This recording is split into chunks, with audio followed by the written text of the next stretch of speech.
Very good evening to all. Screen உங்களுக்கு எல்லாருக்கும் விசிபிளா இருக்கா மேம்? ஓகே, வாய்ஸ் கிளியரா இருக்குல்ல மேம்? ஏதாவது இன்டரப்ட் இருந்துச்சு அப்படின்னா பிகினிங்லேயே சொல்லிருங்க. Okay ma'am.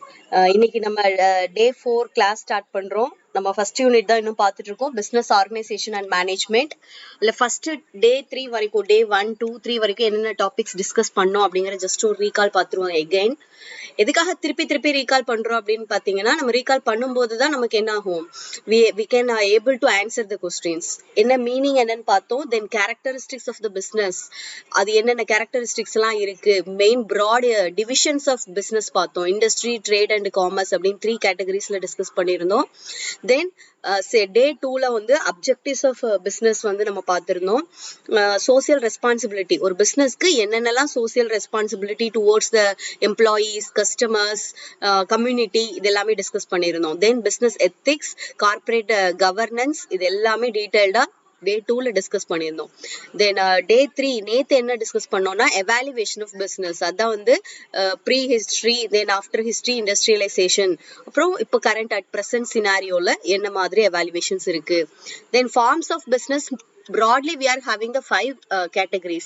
இருந்தாலும் நம்மளுடைய சிலபஸ்ல எப்படி இருக்குன்னு பாத்தீங்கன்னா, partnership, HUF, sole proprietor, joint stock company, cooperative business, இவ்வளவுதான் இருக்கு. கவர்மெண்ட் பிசினஸ் அப்படின்னு சொல்லிட்டு எக்ஸ்ட்ரா ஒண்ணு கொடுத்துருக்காங்க.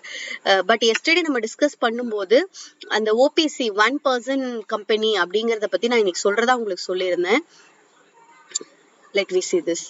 Okay ma'am. எனிவே நம்ம எப்பவுமே கிளாஸ் ஸ்டார்ட் பண்ணும்போது ஒரு மோட்டிவேஷன் சின்னதா ஒரு 2 லைன் சொல்லுவோம் இல்லையா? இப்போ வந்து அது ஒரு ஸ்டடி பிளானா சொல்லிடுவோம். மேம் ஃபர்ஸ்ட் ஆஃப் ஆல் வந்து என்னால முடியாம போயிடும், எனக்கு வந்து படிக்க டைம் கிடைக்கல, இந்த மாதிரி ஒரு நெகட்டிவான தாட்ஸ் எல்லாம் உங்க மைண்ட்ல இருந்து எடுத்துருங்க. என்னால முடியுங்கிற ஒரு பாசிட்டிவான தாட்ஸை மட்டும் வச்சுட்டு நீங்க படிக்க ஸ்டார்ட் பண்ணுங்க. அதுதான் நமக்கு சக்சஸ கொடுக்கும். கண்டிப்பா ஸ்ட்ரகிளா தான் இருக்கும். நிறைய பேர் வந்து இது வரைக்கும் நம்ம ஸ்டார்டே பண்ணிருக்க மாட்டோம் படிக்கிறதுக்கு, இல்ல படிச்சு நான் பிஜி எல்லாம் முடிச்சு ரொம்ப வருஷம் கேப் இருந்திருக்கும். இந்த மாதிரி இருந்தாலும் கூட நம்மளால முடியும் இல்லையா? நம்ம தானே பிஜி முடிச்சோம், நம்ம தான் யூஜி முடிச்சோம். அந்த யூஜி பிஜில என்ன படிச்சோமோ அதுதான் இப்ப நம்ம படிக்க போறோம். அப்ப நம்ம படிக்கிறது செகண்ட் டைம் தான் படிக்கிறோம்னு நீங்க மைண்ட்ல வச்சுக்கோங்க. ஃபர்ஸ்ட் இது ஃபர்ஸ்ட் டைம் நான் புதுசா போய் உன்னை கத்துக்க போறது கிடையாது. நான் ஆல்ரெடி படிச்சிருப்பேன், மேபி மறந்துருக்கலாம், திருப்பி நான் படிச்சா என்னால ரீகால் பண்ண முடியும், தென் என்னால மெமரியில வச்சுக்க முடியும் அப்படின்னு சொல்லி நீங்க தான் வந்து உங்களை நீங்களே செல்ஃப் மோட்டிவேட் பண்ணணும். தென் நிறைய சிட் பேப்பர் எழுதுங்க. சிட் பேப்பர்னா பேப்பர்ல வந்து குட்டி குட்டியா பாயிண்ட்ஸை எழுதி ஒட்டி வைங்க. பார்த்தா பாக்குறவங்களுக்கு என்னடா இவங்க வீடு முழுக்க ஒட்டி இருக்காங்கன்னு தெரியும், பட் நமக்கு தான் தெரியும் அது எல்லா சிட் பேப்பர்ஸுமே நம்ம ஃபியூச்சர்ல நமக்கு சக்சஸ் கொடுக்கக்கூடிய பேப்பர்ஸ் அப்படிங்கிறது. உங்களுடைய ஸ்டடி பிளான் எப்படி இருக்கணும்னு பாத்தீங்கன்னா, மார்னிங் கம்பல்சரி ஒரு 2 hours வச்சுக்கோங்க, ஈவினிங்கும் கம்பல்சரி ஒரு 2 hours வச்சுக்கோங்க. இது செல்ஃப் ஸ்டடிக்காக தான் மேம் சொல்றேன். இது வந்து நான் என்னோட கிளாஸ் அட்டென்ட் பண்றதை நீங்க கணக்கு வைக்காதீங்க. உங்களுடைய செல்ஃப் ஸ்டடில இப்ப எஜுகேஷன் பத்திலையும் நீங்க கொஞ்சம் இம்பார்ட்டன்ட் கொடுக்கணும், தமிழுக்கும் கொஞ்சம் நீங்க இம்பார்ட்டன்ட் கொடுக்கணும். அதுவும் வந்து நமக்கு மோஸ்ட் இம்பார்ட்டன்ட் தான். உங்களோட ஸ்டடி பிளான் உங்களுடைய டைம் கன்வீனியன்ட்டுக்கு தகுந்த மாதிரி மினிமம் ஒரு 4 hours ஆவது ஒன் டேல படிக்கிற மாதிரி நீங்க ஷெட்யூல் பண்ணிக்கோங்க மேம். அது நமக்கு சக்சஸ்க்கு கண்டிப்பா ஹெல்ப்ஃபுல்லா இருக்கும். Let we start the class. 1% company, 1% வந்து நம்ம கம்பெனி ஸ்டார்ட் பண்ண முடியுமா அப்படின்னா, yes obviously. Section 2 subsection 62 of companies act 2013 என்ன சொல்லுது அப்படின்னு பாத்தீங்கன்னா, ஒரே ஒரு பர்சன் கூட ஒரு மெம்பரா வந்து அவன் வந்து ஓனராகவும் தென் யாராவது பர்சன்ஸை வச்சுட்டு கம்பெனியை ஸ்டார்ட் பண்ண முடியும். அதனாலதான் அந்த கம்பெனிக்கு பேரே ஓபிசின்னு வச்சிருக்காங்க, 1% கம்பெனி அப்படின்னு சொல்லி வச்சிருக்காங்க. இந்த கம்பெனி இந்த மாதிரி ஒரு இதை வந்து இன்ட்ரோடியூஸ் பண்ணது கம்பெனிஸ் ஆக்ட் 2013ல தான். அப்போ 1% அப்படிங்கிறது இப்ப நார்மலா பார்ட்னர்ஷிப்ல பாத்தீங்கன்னா மினிமம் 2% இருக்கணும் அப்படின்னு சொல்றாங்க. பட் இந்த ஓபிசிங்கிற ஒரு கேட்டகரியில they are allowing the single person to operate a business. அந்த மாதிரி ஒரு பாசிபிலிட்டிஸ் இருக்கு. இதோட பெனிஃபிட்ஸ் அண்ட் லிமிடேஷன்ஸ் பாத்தீங்கன்னா நிறைய இருக்கும். ஜஸ்ட் இது நம்ம சிலபஸ்ல வந்து அவ்வளவு டீடைல்டா இல்ல. சப்போஸ் கேட்டாங்க அப்படின்னாலும் we can able to answer this. இதோட லிமிடேஷன் பாத்தீங்கன்னா ரொம்ப சிம்பிள். அவங்களுடைய ஆத்தரைஸ்டு ஷேர் கேபிட்டல் எப்படி இருக்கணும்னு பாத்தீங்கன்னா ₹1 lakh வந்து கம்பல்சரி இருக்கணும். 1 lakhக்கு கீழே வச்சுட்டு நான் வந்து ஓபிசி ஸ்டார்ட் பண்ண முடியாது. அது ஃபர்ஸ்ட். தென் இன்கார்பரேஷன் வந்து எப்படி இருக்கும்? இன்கார்பரேஷன் உங்களுக்கு தெரிஞ்சிருக்கும். ஒரு பிசினஸ் ஸ்டார்ட் பண்றதுக்காக நம்ம என்னென்னலாம் பண்றோமோ அதான் இன்கார்பரேஷன்.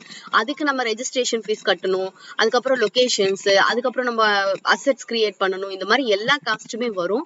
இது எப்படி இருக்கும்னு பாத்தீங்கன்னா ஆப்வியஸ் ஆப்வியஸ்லி ஹையா தான் இருக்கும். ஏன்னா உங்களோட ஆத்தரைஸ்டு கேபிட்டலே 1 lakh அப்படிங்கும் போது உங்களுக்கு நிறைய பேப்பர் ஒர்க் இருக்கும், நிறைய டைம் கன்சம்ஷன் எடுக்கும். நீங்க அதை இன்கார்பரேட் பண்ணி தான் ஆகணும், அதாவது ரெஜிஸ்ட்ரேஷன் பண்ணணும். இதோடைய டாக்ஸ் ரேட் வந்து 30% வந்து அப்ளிகபிள் சொல்றாங்க. பட் இது வந்து இப்போ கரண்ட் சினாரியோலயும் இருந்துட்டு தான் இருக்கு.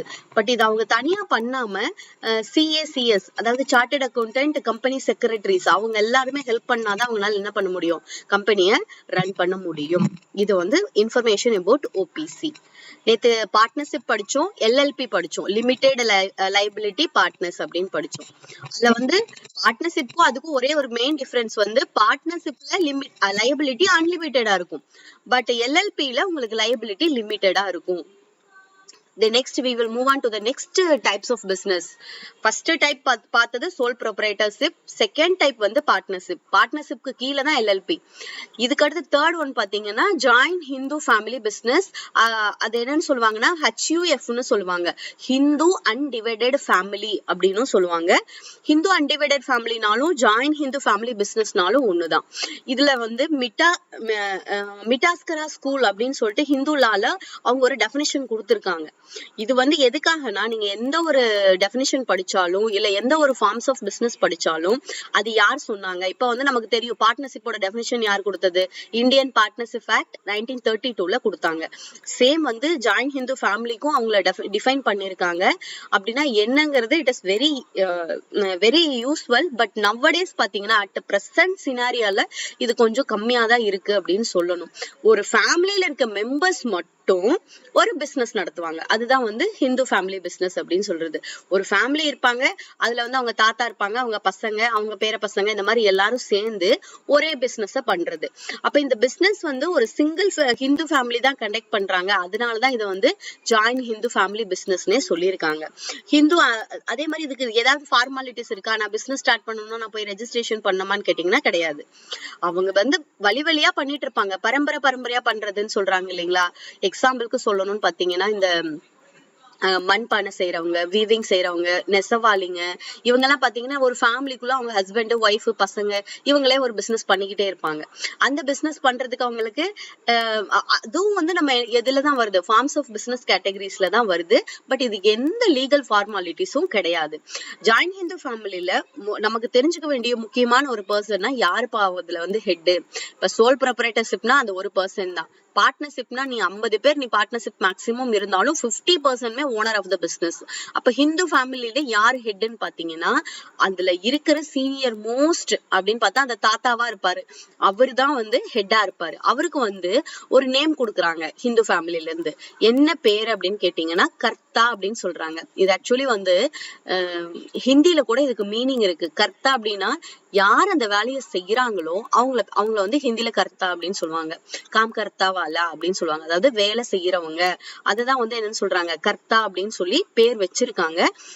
கர்த்தா is the head of the family. Head of the family, all decisions taken by karta only. இதுல வந்து நம்ம 2 ஸ்கூலை பத்தி பார்க்கலாம். ஒண்ணு வந்து தயபாகா, இன்னொன்னு வந்து என்னன்னு கேட்டீங்கன்னா மிட்டாஸ்கரா. தைபாகா சிஸ்டம் அப்படிங்கிறது நம்ம ஹிந்து லால இருந்தது.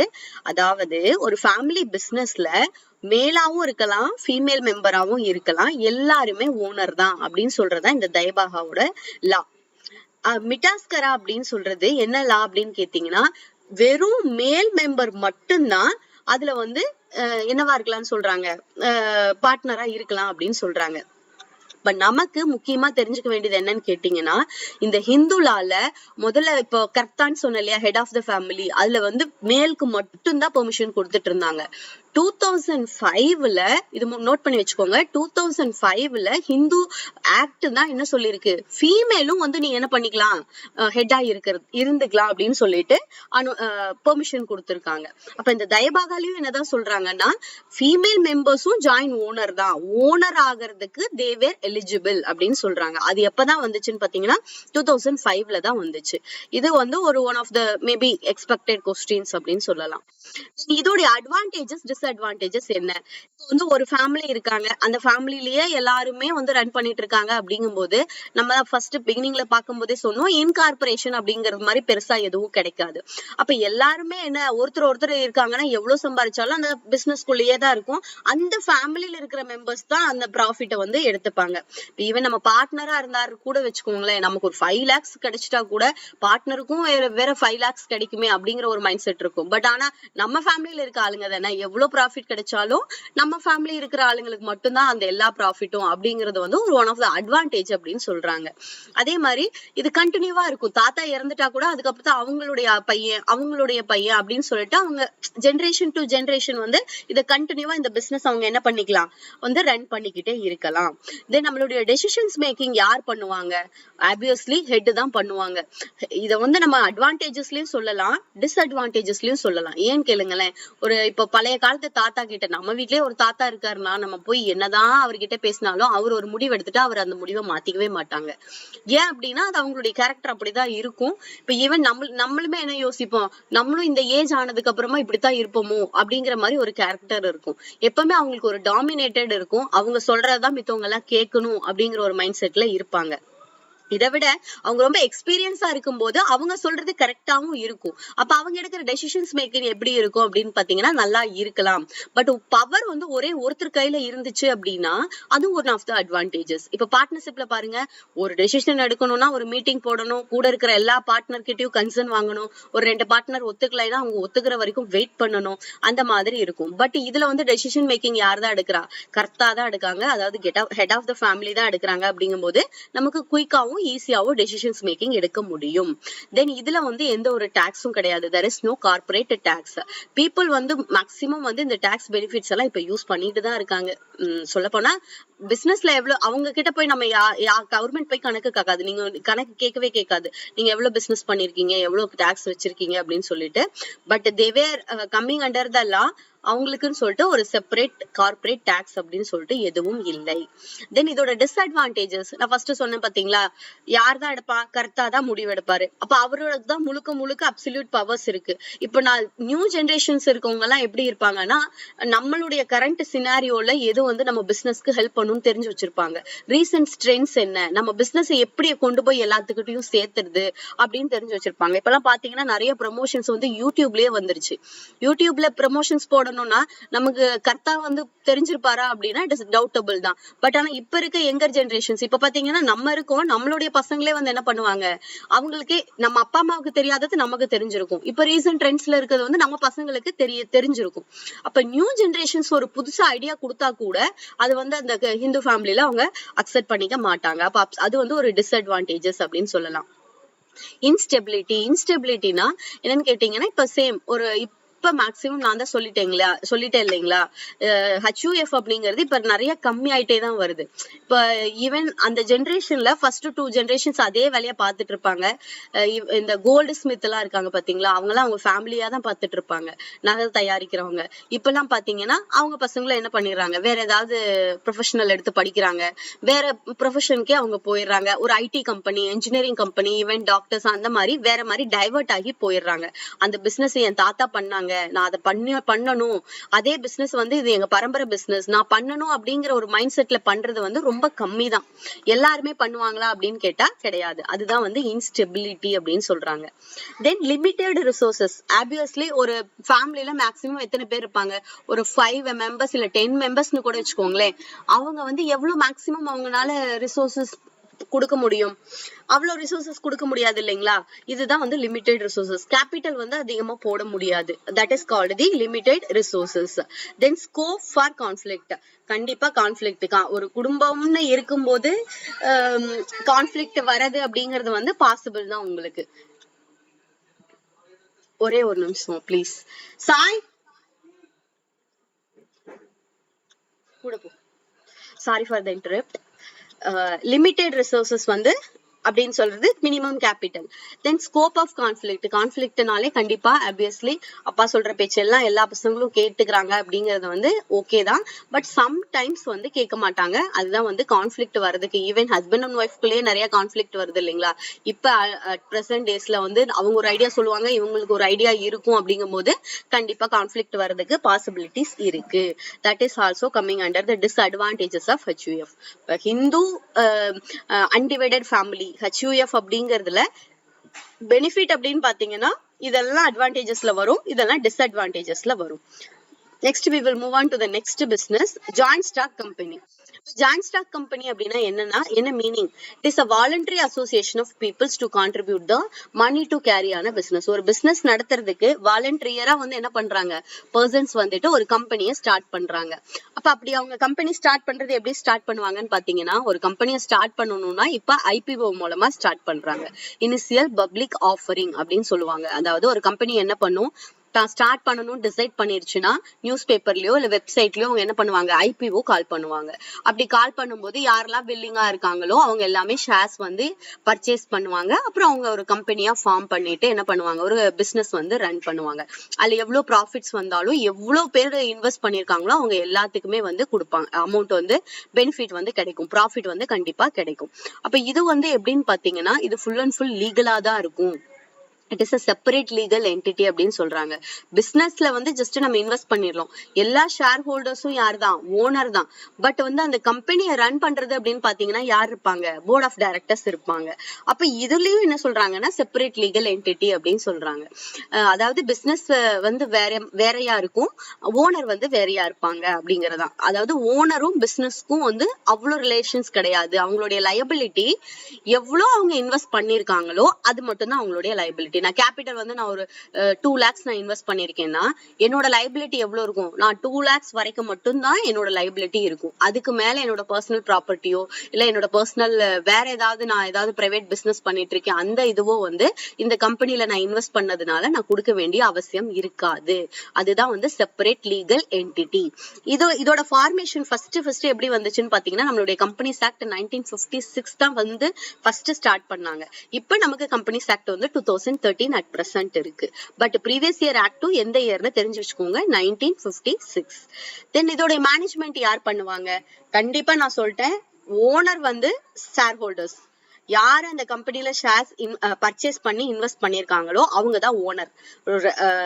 Previous also we discussed equity share holders are the real owners of the business. அப்ப மேனேஜ்மெண்ட் யார் பண்ணுவாங்க, மேனேஜ்மெண்ட் வந்து அவங்க என்ன பண்ணுவாங்க, ஷேர் ஹோல்டர்ஸ் எல்லாரும் சேர்ந்து போர்ட் ஆஃப் டைரக்டர்ஸ் வந்து என்ன பண்ணுவாங்கன்னா செலக்ட் பண்ணுவாங்க. அதுல யார் இருப்பாங்க, CEO இருப்பாங்க, மேனேஜிங் டைரக்டர், MD இருப்பாங்க. அந்த மாதிரி நிறைய கேட்டகரிஸ் கமிட்டி மெம்பர்ஸ் இருப்பாங்க. அவங்க எல்லாம் தான் மேனேஜ்மெண்ட். புரியுதுங்களா? ஓனர் வேற, மேனேஜ்மெண்ட் வேற. They are completely separate in the joint stock company.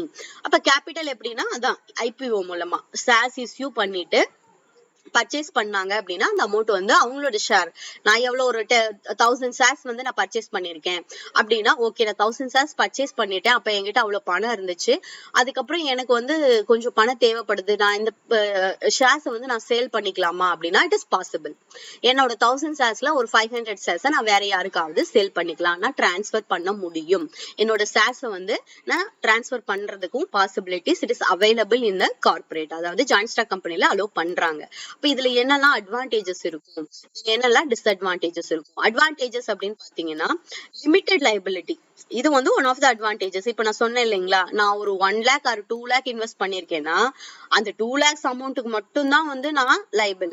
அதுக்கப்புறம் என்னுடைய பிரைவேட் பிசினஸ்ல நான் சம்பாரிச்சது என்னுடைய ப்ராப்பர்ட்டி எதுவுமே வந்து அந்த பிசினஸ்க்கு கொடுக்க மாட்டோம் அப்படிங்கறதுதான். அப்ப ஷேர் ஹோல்டர்ஸ் நீ 1000 ஷேர்ஸ் வந்து வாங்கியிருக்கேன்னா நீ அந்த 1000 ஷேர்ஸ்க்கு மட்டும்தான் நீ liable to pay the any future losses or debt of the company. Then இத வந்து எப்படி பண்ணலாம் அப்படின்னு பாத்தீங்கன்னா ரொம்ப ஈஸி தான். இப்ப ஒருத்தர்கிட்ட இன்வெஸ்ட்மெண்ட் பண்றது ரொம்ப கஷ்டம். அதே மாதிரி பார்ட்னர்ஷிப்லயுமே ஒரு 50 பேர் மட்டும் தான் இன்வெஸ்ட் பண்ணுவாங்க. பட் இது வந்து ஓபன் டு ஆல். யார் வேணா பர்ச்சேஸ் பண்ணிக்கலாம்ப்பா. நீ நீ என் கம்பெனில நீ ஷேர் ஹோல்டர் ஆகிறதுக்கு உனக்கு இதுதான் தகுதின்னு சொல்லிட்டு யாருமே எந்த இதுவுமே சொல்லவே இல்லை. பணம் இருக்கா, நீ இன்வெஸ்ட் பண்ணு, நாங்க ஏர்ன் பண்ணி உனக்கு டிவிடெண்டா கொடுக்குறோம் அப்படின்னு சொல்றாங்க. அப்ப easily they can raise the capital. Then and also they have unlimited life. Obviously as compared to the previous partnership Hindu undivided ஃபேமிலியோட எல்லாம் கம்பேர் பண்ணும்போது இதோட லைஃப் எப்படி இருக்கும் அப்படின்னு பாத்தீங்கன்னா, ரொம்ப நாள் அந்த பிசினஸ் ரன் ஆயிட்டே இருக்கும். தென் நம்ம அதான் ப்ரீவியஸ் நான் என்னோட ஷேரை நான் வாங்கிட்டு என்னோட தேவைக்கு நான் அதை டிரான்ஸ்பர் பண்ணிக்கலாமா அப்படிங்கும்போது அது அப்ப அது நான் இன்னொருத்தருக்கு சேல் பண்ண முடியும். நான் சேல் பண்ணும்போது என்னுடைய ஓனர்ஷிப்பும் அவனுக்கு என்ன ஆயிரும், டிரான்ஸ்பர் ஆயிரும். இது எல்லாமே ஈஸியாவே பண்ணிக்கலாம் அப்படின்னு சொல்றாங்க. இதுக்காக நிறைய காம்ப்ளிகேட்டட் ஒர்க்கோ இல்ல பேப்பர் ஒர்க்கோ இதெல்லாம் எதுவும் கிடையாது. எல்லாமே இப்பெல்லாம் ஆன்லைன் பிசினஸ் தான். ஆன்லைன்ல நீங்க எவ்வளவு ஷேர்ஸ் இன்னைக்கு வாங்கலாம், நாளைக்கு அதே ஷேர்ஸ் மொத்தமா கூட நீங்க என்ன பண்ணலாம், சேல் பண்றதுக்கு முடியும். இதுக்காக நீங்க நிறைய பெருசா ஒரு பெரிய காம்ப்ளிகேட்டட் எல்லாம் கிடையவே கிடையாது. It is a very easy one. That is a big advantages of the joint stock company. Joint stock companyல இது ஒரு மிகப்பெரிய advantages. Then இதுல என்ன டிஸ்அட்வான்டேஜஸ் அப்படின்னு பாத்தீங்கன்னா, ஃபார்மேஷன் இஸ் நாட் ஈஸி. இப்ப நம்ம சோல் ப்ரொப்ரைட்டர்ஷிப் நான் இன்னைக்கு டிசைட் பண்ணி என்னால நாளைக்கே பிசினஸ் ஸ்டார்ட் பண்ண முடியும். ஒரு சின்னதா ஒரு பேக்கரியோ இல்ல சின்னதா ஒரு கம்ப்யூட்டர் சென்டரோ என்னால ஓபன் பண்ணிட முடியும் என்கிட்ட பணம் இருந்துச்சுன்னா. ஆனா நம்ம ஒரு ஜாயிண்ட் ஸ்டாக் கம்பெனி ஸ்டார்ட் பண்ணணும் அப்படிங்கிறது it is not a simple one. இது ஈஸியா நம்ம ஃபார்ம் பண்ண முடியாது. ஃபர்ஸ்ட் நம்ம என்ன பண்ணணும், நம்மளுடைய ஆத்தரைஸ்டு கேபிட்டல் என்னங்கிறத டிசைட் பண்ணணும். அதுக்கப்புறம் இன்கார்பரேட் பண்ணணும், ரெஜிஸ்டர் பண்ணணும், memorandum of associations, articles of associations, இந்த மாதிரி நிறைய ரூல்ஸ் அண்ட் ரெகுலேஷன்ஸ் எதுல இருக்கு, கம்பெனி ஃபார்மேஷன்ல இருக்கு. இது எல்லாத்தையும் நம்ம ஃபாலோ பண்ணி நம்மளுடைய ஷேர்ஸை நம்ம இஷ்யூ பண்ணிட்டு வர்ற ஆத்தரைஸ்டு கேபிட்டல் இஷ்யூடு கேபிட்டல் இருந்து சப்ஸ்கிரைப்டு கேபிட்டல் எவ்வளோன்னு பார்த்து அவங்கள ஓனர் ஆக்கி இந்த மாதிரி நிறைய என்ன இருக்கும், அதோடைய ஃபார்மேஷன் ரொம்ப அதிகமா இருக்கும். ரெஜிஸ்டர் பண்ணணும், இந்த மாதிரி நிறைய பேப்பர் ஒர்க்ஸ் இருக்கும் கம்பெனியை ஸ்டார்ட் பண்றதுக்கு. பட் நீங்க ஓனர் ஆகுறதுக்கு எந்த பிரச்சனையும் கிடையாது. நான் அந்த ஷேர்ஸை நான் பர்ச்சேஸ் பண்ணிட்டேன்னா நான் ஓனர். பட் அந்த ஓனரை அந்த பிசினஸ் ஸ்டார்ட் பண்றதுக்கு நிறைய ப்ரொசீஜர்ஸ் இருக்கு. தென் கண்டிப்பா இது கவர்மெண்ட் ரெகுலேஷன்ஸ்க்கு நிறைய இருக்கும், ரூல்ஸ் அண்ட் ரெகுலேஷன்ஸ் இருக்கும். அந்த கவர்மெண்ட் சொன்ன புரோட்டோகால்ஸ் எல்லாத்தையுமே ஃபாலோ பண்ணி தான் அவங்க என்ன பண்ணணும், ப்ராஸ்பெக்டஸ் இஷ்யூ பண்ணணும். அந்த ப்ராஸ்பெக்டஸ்ல அவங்க எல்லாமே மென்ஷன் பண்ணிருக்கணும். என்னோட கம்பெனி பேர் இது, என் கம்பெனியை நான் ரெஜிஸ்டர் பண்ணிருக்கேன், இது லிமிடெட் கம்பெனியா, அன்லிமிடெட் கம்பெனியா, பிரைவேட் கம்பெனியா, பப்ளிக் கம்பெனியா, இந்த மாதிரி என்னோட கம்பெனியோட நேச்சர் என்ன, நான் என்ன பிசினஸ் பண்ண போறேன், நான் எவ்வளவு ஐபிஓ இஷ்யூ பண்ண போறேன், இந்த மாதிரி எல்லா இன்ஃபர்மேஷனுமே நீங்க டிரான்ஸ்பரண்டா என்ன பண்ணிருக்கணும், கவர்மெண்ட்டுக்கு கொடுத்துருக்கணும். அதே மாதிரி இதுலயும் என்ன இருக்கு அப்படின்னு பாத்தீங்கன்னா, டாக்ஸ் இருக்கு. இதுல டாக்ஸ் இருக்கு, subject to the corporate tax, dividend tax அப்படின்னு சொல்லிட்டு டபுள் டாக்ஸேஷன் கம்பெனி கார்பரேட்ல இருக்கு. Then delay in policy decisions.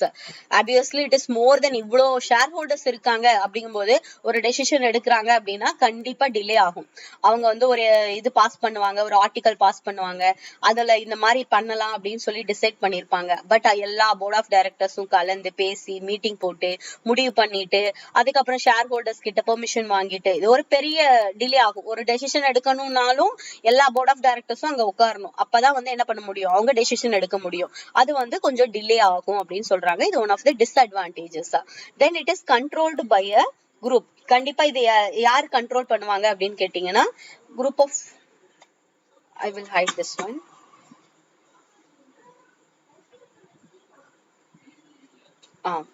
Control by group. ஒரு குரூப் ஆஃப் பீப்புள்ஸ் தான் இது என்ன பண்ணுவாங்க, கண்ட்ரோல் பண்ணுவாங்க. These are all the disadvantages of the company. இப்ப ஜாயிண்ட் ஸ்டாக் கம்பெனினா நம்ம என்னன்னு பார்த்தோம், அந்த கம்பெனியோட மெரிட்ஸ் அண்ட் டிமெரிட்ஸ் நம்ம பார்த்திருக்கோம். இதுல டைப்ஸ் இருக்கு, ரெண்டு இம்பார்ட்டன்ட் டைப்ஸ் இருக்கு. ஒன்னு பிரைவேட் கம்பெனி, இன்னொன்னு பப்ளிக் லிமிடெட் கம்பெனி. இதுல இருந்து நமக்கு என்ன மாதிரி கொஸ்டின்ஸ் வரலாம்னு கேட்டீங்கன்னா, மெம்பர்ஸ் பேஸ் பண்ணி கொஸ்டின்ஸ் வரலாம். இப்ப பிரைவேட் கம்பெனி அப்படிங்கிறது it is a name itself we can understood. ஒரு பிரைவேட் இன்ஸ்டிடியூட்டை கம்பெனி ஸ்டார்ட் பண்றது பிரைவேட் கம்பெனி. பப்ளிக் கம்பெனி அப்படிங்கிறது இது கவர்மெண்ட் கம்பெனி, அவ்வளவுதான். அப்ப இதுல எவ்வளவு மெம்பர்ஸ் இருக்கலாம், இதுல எவ்வளவு மெம்பர்ஸ் இருக்கலாம் அப்படிங்கறத நம்ம கொஸ்டின்ஸ் இம்பார்ட்டன்டா பார்க்கணும். பிரைவேட் கம்பெனில மினிமம் 2 மெம்பர்ஸ் இருப்பாங்க, மேக்ஸிமம் 50 ஷேர் ஹோல்டர்ஸ் இருப்பாங்க. இது என்னன்னு பாத்தீங்கன்னா, that is related to our partnership. இப்ப வந்து 100 ஷேர் ஹோல்டர்ஸ் வரைக்கும் இருக்கலாம் அப்படின்னும் இருக்கு. அப்படிங்கறதும் வந்து 2013 அப்புறம் கம்பெனி ஆக்டிஸ்ல ஒரு பிரைவேட் லிமிடெட் கம்பெனில பாசிபிள். பட் அதுக்கும் வந்து என்ன பண்ணிருக்காங்க, பெர்மிஷன் கொடுத்திருக்காங்க. தென் ஸ்டாக்ஸ் வந்து cannot be treated on exchange on private equity cannot be raised. இதுல அவங்க என்ன பண்ண முடியாது அப்படின்னு கேட்டீங்கன்னா, பிரைவேட் செக்டார்ஸ்ல ஸ்டாக்ஸ் வந்து அவங்க ட்ரேட் பண்ண முடியாது. இப்ப நான் சொன்னேன் இல்லைங்களா, ஐபிஓ, இனிஷியல் பப்ளிக் ஆஃபரிங், இதை வந்து அவங்க ட்ரேட் பண்ண முடியாது, எக்ஸ்சேஞ்ச் பண்ண முடியாது. பிரைவேட் ஈக்விட்டி அப்படிங்கறத அவங்க ரைஸ் பண்ண முடியாது. இதுதான் பிரைவேட் கம்பெனியோட ரொம்ப இம்பார்ட்டன்டான தீம். தென் இதோட ரெகுலேஷன்ஸ் வந்து compare to the public companies, அது பப்ளிக் கம்பெனிஸோட கம்பேர் பண்ணும்போது இதோட ரெகுலேஷன்ஸ் வந்து கொஞ்சம் கம்மியா இருக்கும். எப்பவுமே பிரைவேட் கம்பெனிக்குன்னு சில லிபரலைசேஷன் இருக்கும் இல்லைங்களா, தன்னோட கம்பெனி தான், அவன் எங்க வேணா இது பண்ணிக்கலாம், பட் என்ன டெசிஷன்ஸ் வேணாலும் எடுத்துக்கலாம், கவர்மெண்ட் அவ்வளவு வந்து அவங்களை ரெஸ்ட்ரிக்ட் பண்ண மாட்டாங்க. பட் பப்ளிக் கம்பெனி அப்படிங்கிறது கண்டிப்பா இது வந்து ரெஸ்ட்ரிக்ஷன்ஸ் இருக்கும். ஸ்டாக்ஸ் வந்து நிறைய மெம்பர்ஸ் வந்து இதுல பப்ளிக் இஷ்யூஸ்க்கு வந்து பெர்மிஷன் கொடுப்பாங்க. மினிமம் 7 மெம்பர்ஸ் இருக்கணும் ஷேர் ஹோல்டர்ஸ், மேக்சிமம் இதுக்கு லிமிட்டே கிடையாது. தென் இத வந்து அவங்க என்ன பண்ணிக்கலாம்னா, நம்மளுடைய ஸ்டாக் எக்ஸ்சேஞ்ச் மார்க்கெட்ல அவங்களுடைய கம்பெனியை லிஸ்ட் பண்ணிக்கலாம்.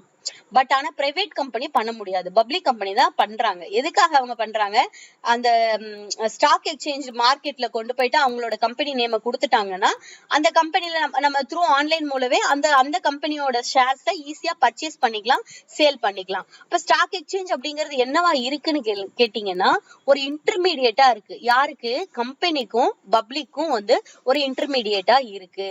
நீ டைரக்டா நீ போய் ஒரு கம்பெனிட்ட ஷேர் வாங்கணும் அப்படின்னா அவங்க ஸ்டாக் எக்ஸ்சேஞ்ச்ல ரெஜிஸ்டர் பண்ணிருப்பாங்க. அப்ப நீ ஸ்டாக் எக்ஸ்சேஞ்ச் மூலமா நீ வந்து ஷேர்ஸ் நீ வாங்கிக்கலாம். அதே மாதிரி இந்த ஸ்டாக் எக்ஸ்சேஞ்ச் என்ன பண்ணும், அதை வந்து அந்த கம்பெனிக்கு கொடுத்துரும், கம்பெனிட்ட இருந்து டிவிடெண்ட் வாங்கி ஷேர் ஹோல்டர்ஸ்க்கு கொடுக்கும். இது வந்து ஒரு இன்டர்மீடியேட்.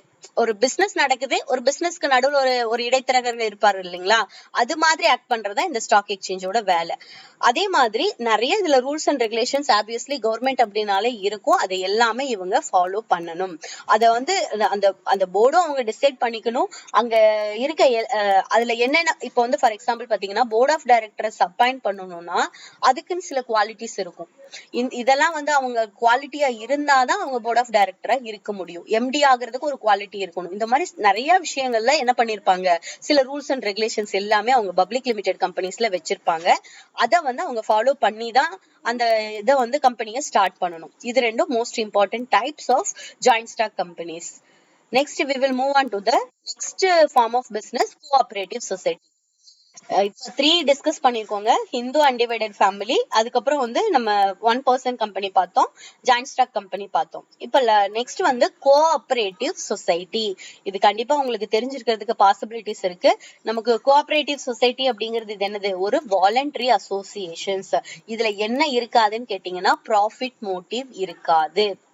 அவங்க வந்து என்ன பண்றாங்க, ஒரு வாலண்டியரா ஒரு குரூப் ஆஃப் பீப்புள் என்ன பண்ணுவாங்க, join together to form a business. ஒரு குரூப் ஆஃப் பீப்புள் வாலண்டியரா சேர்ந்துட்டு ஒரு பிசினஸ் ஸ்டார்ட் பண்ணுவாங்க.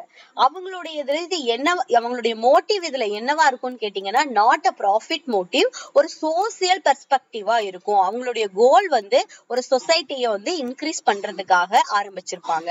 இது ஒரு வாலண்டரி அசோசியேஷனா தான் இருக்கிறதுனால இதை வந்து என்ன பண்ணிருப்பாங்க, they have to register under the voluntary association. இத வந்து வாலண்டரி அசோசியேஷன் அவங்க ரெஜிஸ்டர் பண்ணிருக்கணும்.